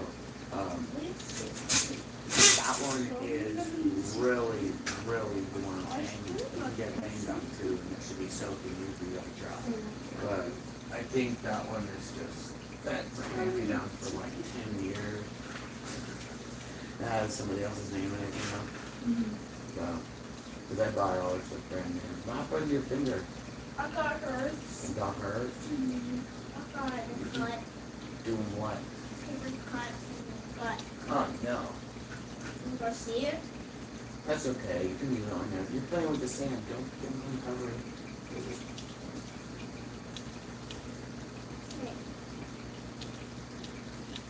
Wait, what's going on? I see it first, across the front, right there. I see it. It might be better now. Touch it on the floor, like this. Does it hurt you at all? No. Good. Awesome. Really toy. Look at the kettle. That's what in the kettle. I'm still wondering where you have your pink sand. Where is it? I can't find it anywhere. You didn't take it with you. Why does stuff just disappear in here? Like, I have all my religious books disappeared. All my genealogy stuff disappeared, except for my notes that I wrote from all out of books and copied from page, word for word out of page. So I have my own thing. Because that's literally, if you ever want to like remember something completely, just copy it down, word for word. And like, draw out the whatever it is, or the closest you can get to. And even if it's just in your way of understanding it, that's your translation of it. Makes the sand like. I don't know how the sand works this way. How do you put this? I actually looked that up. There's no pink one? The pink sand? How is kinetic sand made? Let's watch a video. So you compare sand. Okay, so this is how to make your own. It might be loud. Look.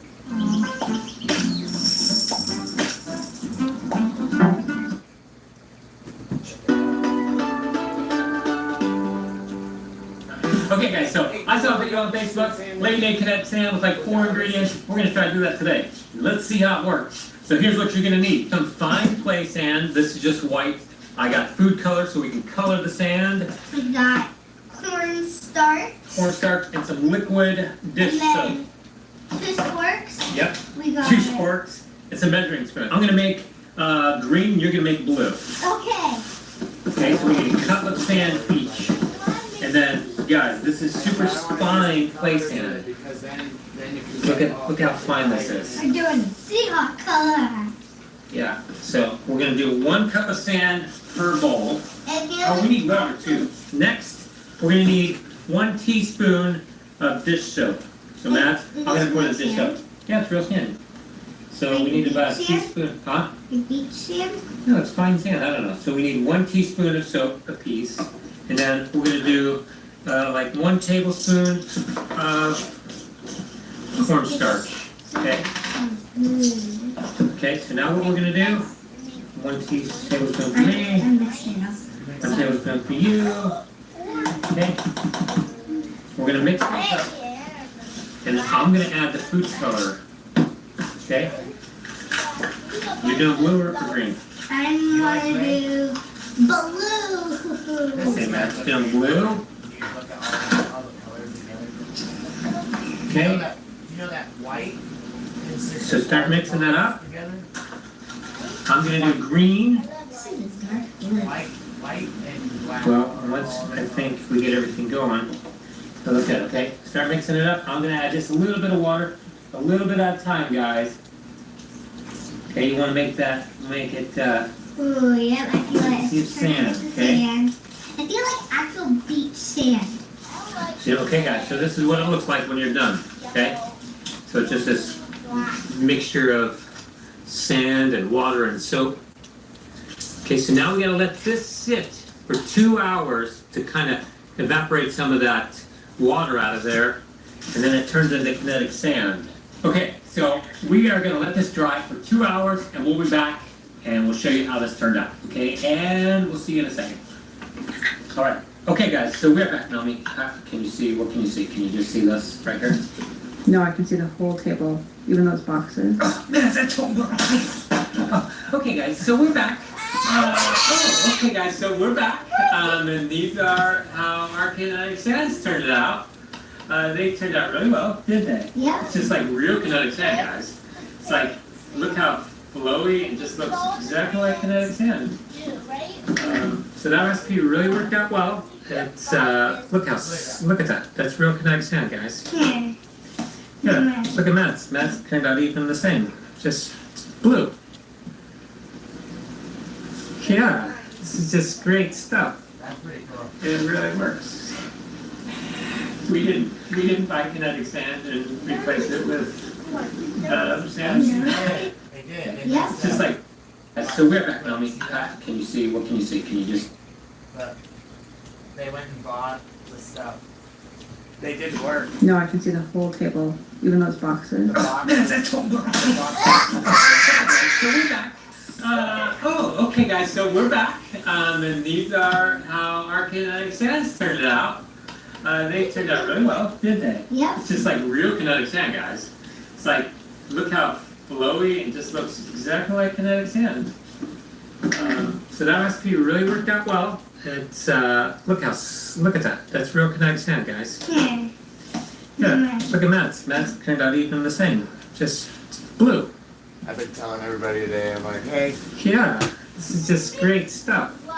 Happy New Year, because it's the first of the year. We didn't buy kinetic sand and replace it with sand. We didn't do it at all, didn't we? We were that tricky, guys. Yeah, They no, didn't do, not that's all we us. did was squeeze and Okay stuff guys, in and just so pour it that out. recipe did not work. And if you've seen that video on Facebook, it's got like 77 million views, and they tricked everybody. They tricked you. She just replaced the real kinetic sand. Real kinetic sand. We tried to be that lady, but we told you guys. So that stuff just dries out. Once the water evaporates, it just dries out into like regular sand. It just turns right back into regular sand. We actually. Alright, watch this. So there's a couple different ways of doing I stuff. complete the We're gonna Hopkins find Drive the ride. right way. I see I have a ride coming up in 15 minutes. His name is Ty. I've driven him a few. Science makes what girls do. So when science had the men upstairs, kids crossed by 3 sisters. Hey guys, welcome back to Kids Craft by 3 Sisters. And today we have a super cool recipe for you guys. We're making kinetic sand. And we've tried a ton of different recipes, and this one is by far the best. You can make all sorts of different colors.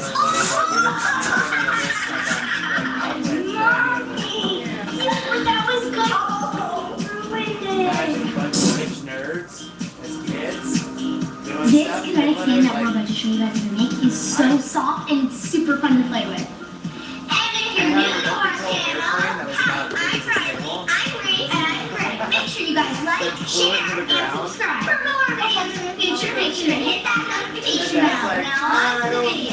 And the things you'll be eating for this craft are 1 cup of sand. We decided to use white sand because we want to make a bunch of different colors. And we ordered our sand off of Amazon. Now, you might have to adapt your recipe. You might have to add more water depending on the type of sand you use. This green is very fun. Acrylic paint, any colors of your choice, half a teaspoon of dish soap, a tablespoon of cornstarch, baby oil, 3 to 4 pinches of slime, and half a cup of water.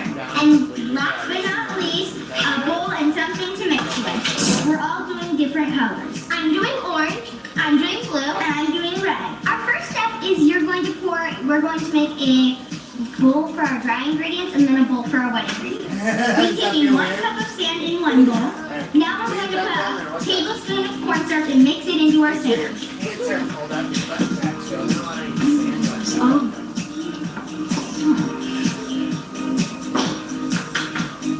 Whoa, I did it like an egg. It looks like an egg. Greta loves eggs. I hate eggs, everybody. And guys, if you didn't know, my sister loves eggs. She's obsessed with them and has them every night. More like I hate eggs and they're my worst nightmare. Do you have any eggs, Mom? I can put one on my own. The next step is to take half a cup of water and put it into your bowl, and then half a teaspoon of dish soap. Now you're going to mix it in. Now that we have our wet and dry ingredients ready, you're going to take about a quarter teaspoon of slime and stretch it out a little bit and put it in your bowl. And then you're just going to add a teeny bit of sand at a time and mix it in with your slime. As you're doing it, you're going to add in your wet ingredients while you're putting in your slime.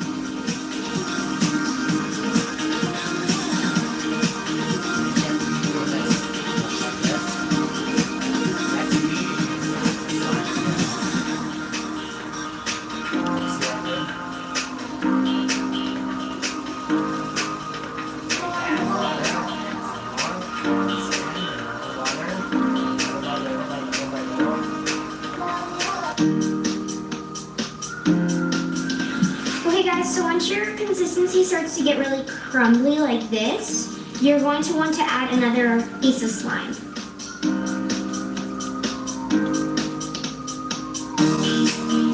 When your kinetic sand is, when you pull it up, it should look a little stringy and crumbly at the same time. That's a good time to add your paint in. And the paint does not dye your hands like food coloring would, so we recommend using paint other than food coloring. Right there.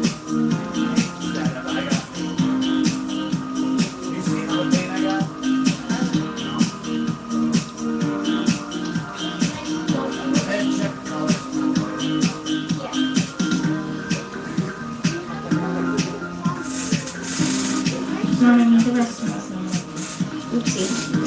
Okay guys, so I accidentally just put in a ton of water, so I'm going to need a lot more sand.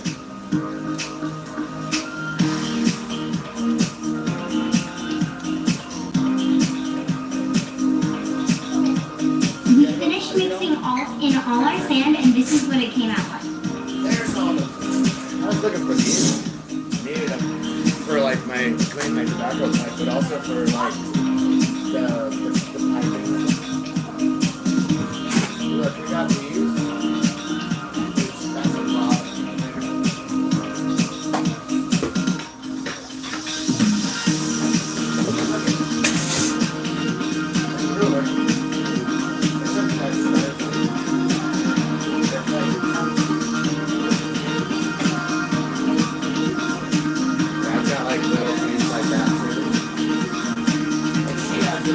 This craft is a great craft for kids who love to get their hands messy.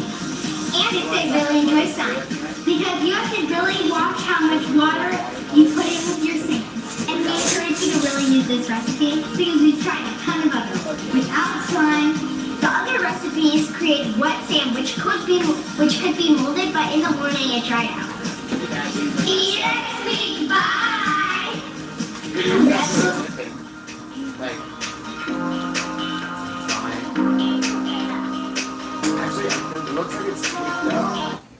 Who has a better life, cats or dogs? Sadly, cats are often seen as low maintenance, so owners don't give them the mental stimulation they need.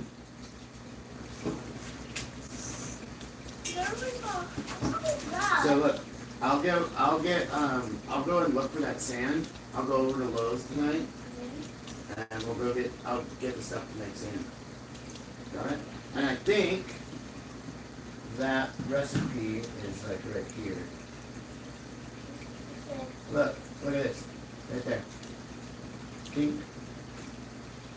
So white unsmear with like play sand at Lowe's. Baby oil. I have baby oil. Acrylic paint. You have the baby oil? Yeah. Because I've got it for you when you were a baby, but I never got to use it. I'm pretty sure I got cornstarch.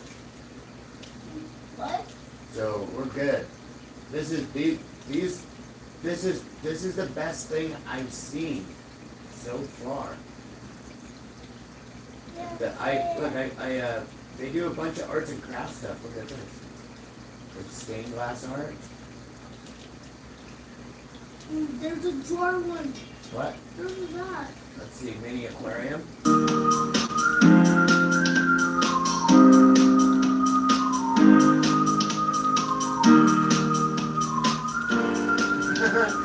are cool.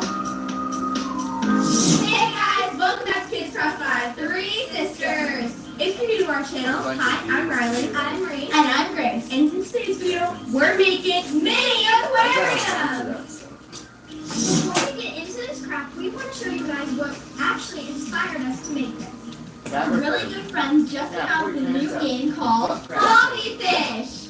Floppy Fish is a super fun fish game where you try to swim all the way to the end of the ocean without getting hit like Reese just did. Floppy Fish originally comes with 3 characters. The whole goal is to dodge a ton of different obstacles while earning pearls to unlock new characters. Alright everyone, I wanted to show you one more cool feature about Floppy Fish that is really exciting. So if you go to store and then you click on money store, and if you scroll all the way down you can see there's a turtle and I made that for turtle. It's coming. And so download Floppy Fish, we'll put a link in our bio. You just go to the App Store and type like Floppy Fish Adventures and hit download, and it's super fun. We're going to keep playing Floppy Fish and keep having mini competitions to see who can get the most pearls. People in flake socks, it's literally like one of the craziest. So without further ado, let's get started. The things you'll be needing for this craft are 1 plastic jar, I wonder what these are for. 1 succular. We got ours at Hobby Lobby, and we're not going to be using the whole thing. We're just going to take this and cut it off because this is obviously a little too big to fit in our jar. Mosaic accents or seashell chips, plastic sea creatures of your choice. We have big options, and then we have these small options. I think these ones will float, and these might sink, so we might have to glue these to the bottom. 1 hot glue gun. Make sure you have parent supervision. And last but not least, watercolor bag or food bag. This one's blue because we want it to look like the ocean. Let's get started. First step is to take your supplement and you can cut it to the size of your choice, and then we're just going to hot glue that to the bottom of our jar. Make sure to put a generous amount of glue so it sticks, because we will be adding water in the jar, so you want to make sure it's really secure.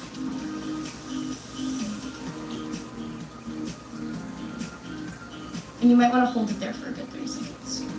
Next step is to put your rocks at the bottom of your jar. Try to fill up your rocks to cover the hot glue at the bottom that is taking your plant to the bottom of the jar.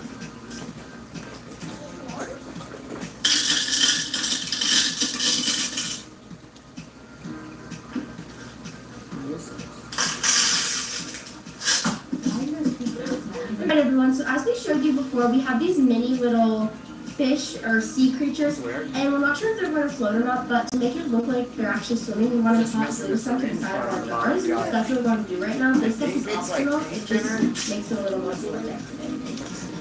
Makes sense in here.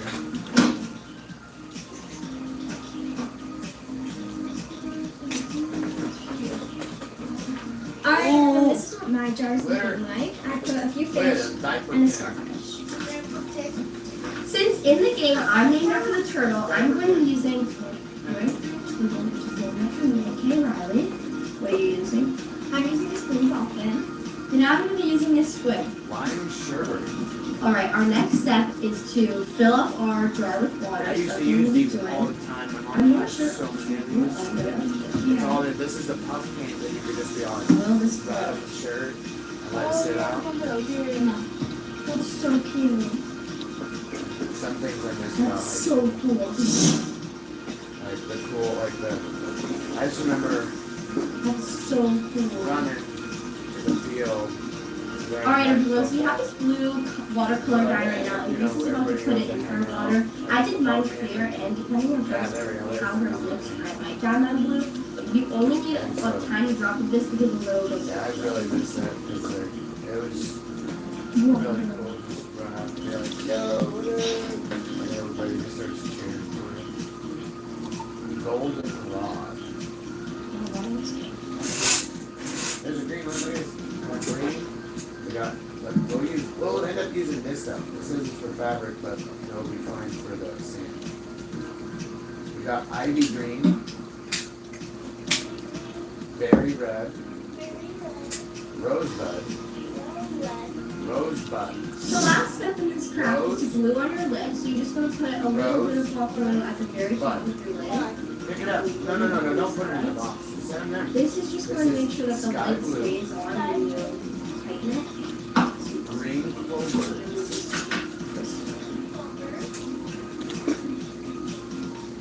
Glow in the dark gel. Because all of our water's like different. This is purple, but I'm taking it out. Thank you guys so much for coming along with us to make mini aquariums. This is Don't forget to download Floppy Fish and have mini competitions with siblings and friends. Thanks for watching. See you next week. Bye. A flaw in all new credit cards lets thieves steal your card details without even opening your wallet. All they need is It's cool. Yes. I didn't see it.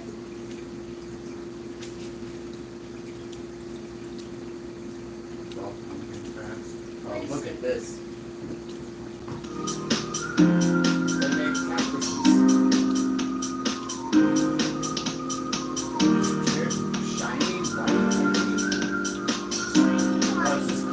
Hey guys, welcome back to Craft Time, the Three Sisters.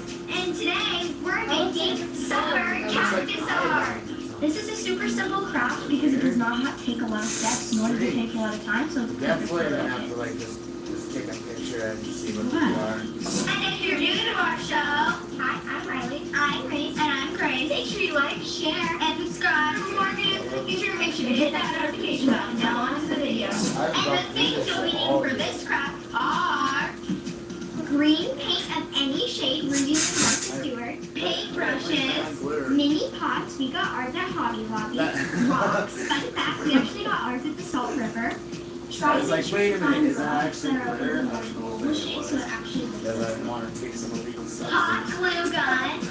You're like, what is that? His googly eyes. What are The those? first step is to take your rock and paint it green.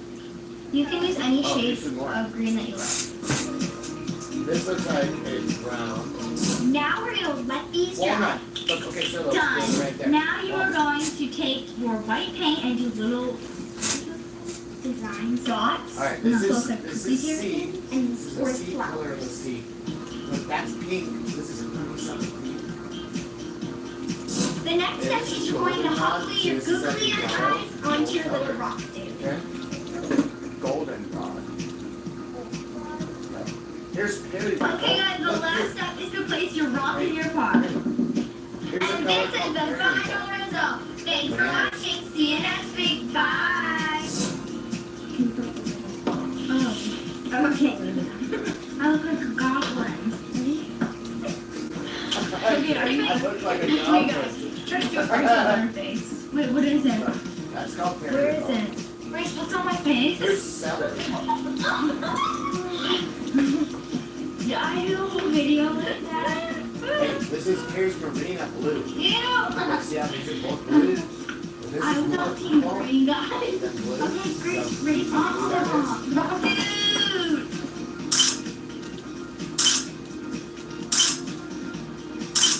Here's watermelon. Watermelon?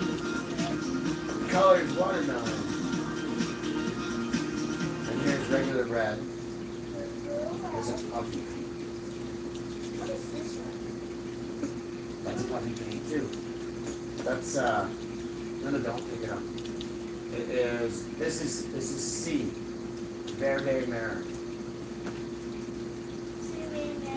Verde Mare. Whoa. Look at the door. I think this is toast. Look how bad this stuff is. See? It might be bad. 'Cause it was so separated right there. I don't like seeing separated paint What is he? called. So water consistency inside the paint makes it so it stays good. Converts acrylics to fabric paints. That's nuts. I didn't know they had chemicals to do that. What is that? No. It was a mistake. Because it smells like bleach. I'm so But I know exactly what it is. It's like a paint thinner. So it like changes. This is Yeah, put it. paint. Little paint thing. You split it out. So, alright, I'm gonna go to the hobby store and let's see what they have for, alright. I'm gonna go get your kinetic sand and a couple things at Walmart for food. And then I'm gonna go to the hobby store and see what they have for an easel. So you can have something to put your stuff on, and paint. And so I already know, I just wish I had oil field, stop. I just wish I had oil field money. Because the last time I had oil field money, I drove by the art store and I spent like about $600 on brushes and like about 9 different colors. It's easier to be like, hey, I can throw money out the window when you make about, $5 grand. Lemon yellow. Look it. It's a bright yellow. Look. These are like the little paints, like the little paints you got, those little tiny ones? Remember I said stage 2 watercolors? Stage 2? Remember? The next step, because you use the ones just with you putting the water on the brush, right? Look, these are stage 3 colors. I'm trying to push this up. So that's stage 3 color. This is the next step beyond water, the thick watercolors. Yeah, for bracelets and stuff. Look. Ooh, there's a silk. Remember how you had that rainbow cord? There's a green one on your airplane. You made that. This is, remember? Okay, so this would be like that rope that you had that was on a mushroom, but it didn't fray it. That's the same. It's called a silk cord. Okay. Silk cord. Yep. All right. So we're gonna separate this stuff. We're gonna put these ones in, keep those ones in here, but we're gonna put these ones back. Come here. Hey. Oh yeah, and there's a giant thing of green. You remember this stuff. This is like the poster paint you used in like kindergarten or Yes. finger paints. I used to love this one with that paint. It takes me back to field club elementary school, where I went to kindergarten and first grade.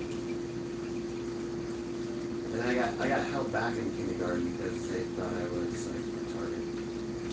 And then they found out I had some crazy IQ and they're like, oh, we have to treat this kid like this now. So what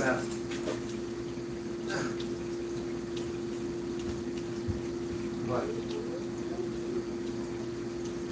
Tied how? For what? What? She doesn't have one of those. Oh, you wanted to make it like a lens? Hold on. We have to knot it and tie it and stuff. And the thing is, you should do these for brains. Hold on. No, stop. Okay. Do you want me to tie these so it goes like this and then comes back?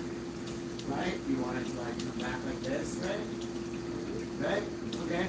So the thing is, you could do a green, you could make it this color. Look, you have a rainbow. You could make a rainbow bridle. It's called a bridle. Okay? You want a bridle so you can take her for walks, right? No. And control her from right here. Look. Like how horses have that go around right there, right? Well, I'll try it. The thing is, we could use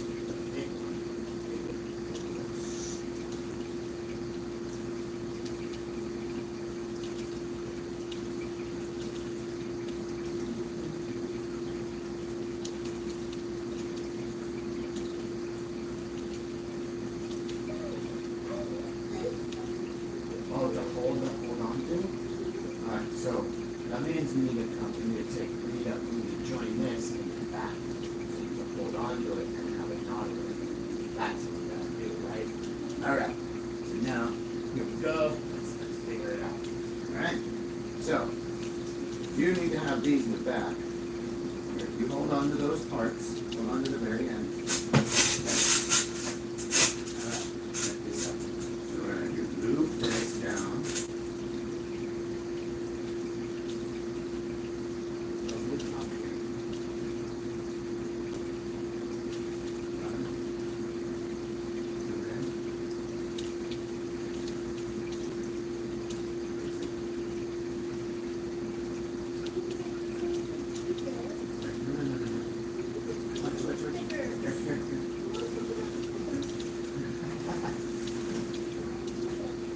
they over there or are they over here? There. Try to make a bridle out of this. Alright. You know what? Hold on to this for a second. I gotta grab that chicken out of the oven.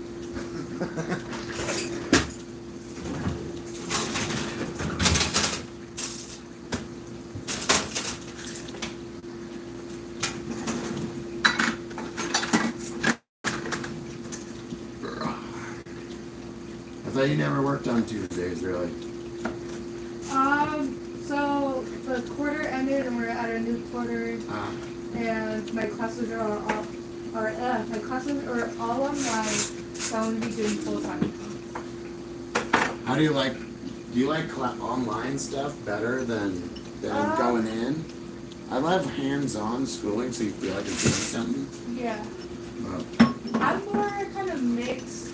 It's because I'm more of a hands-on learner. yeah. But online, it just suits my schedule way better. Yeah. I mean, with everything, price going up and just everything, I need to work full time. So it works just with my work schedule. I hope everything goes down. Oh, God! So too. Don't worry about it. Prices are killing me. No need to be mad. They just sell stickers all over. We got enough stickers. Should put one on the front. Alright, so bring it back here. And now we can do a little so got these two. Hold on. What are you talking about? Can't make. I can't make. That's gotta put it around. Never say can't. God does the impossible all the time. Okay? Never say can't, because that doesn't exist. So now.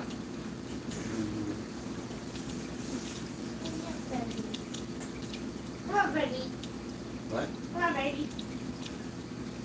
Hold on, let me grab this.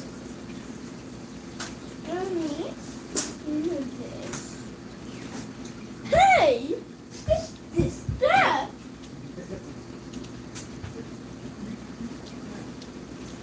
Silly Billy.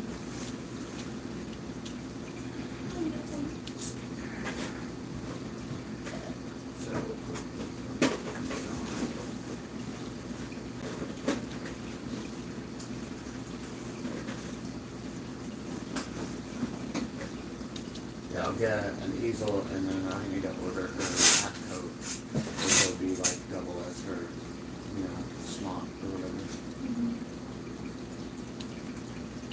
You want paints and stuff? Hey, tomorrow I'm gonna have a bunch of stuff. So the thing is, you know what I'm good at painting? Sunsets and landscapes. I could put it all. I could make one and put it straight across the wall right here. Like no, I'm not painting the wall. I'll paint on like things like this. I can't paint No, that. I can get a big one. No, do you want Look those? at me. Look at me. Do you want those? I'm gonna go to Goodwill. Stop. I'm gonna go to Goodwill, and I'm gonna get big artwork. But the thing is, we're gonna paint over that artwork. Stop. We're gonna paint over that artwork. Yep. I'm gonna paint it white. No, not And I'm gonna primer. this. Not that stuff. Not this. Not that one. We're gonna paint stuff kind of cool like that, but not like that. No. Got it? Wait. I'm putting these ones in here and those ones go there. Because I was just checking to see what all of these ones, the apple go in. These ones. Apple barrel. Huh? Apple barrel goes in there. Because there's other ones that are. Yep, this is called apple barrel. This is where they're from. These things are about $8 each. Okay, that's our blue. Fabric blue. Chocolate fudge. That's what that color is. I knew it was a poopy color. Come grab a cookie. I have to go buy more chocolate chips. Since you ate all of them. My cookie.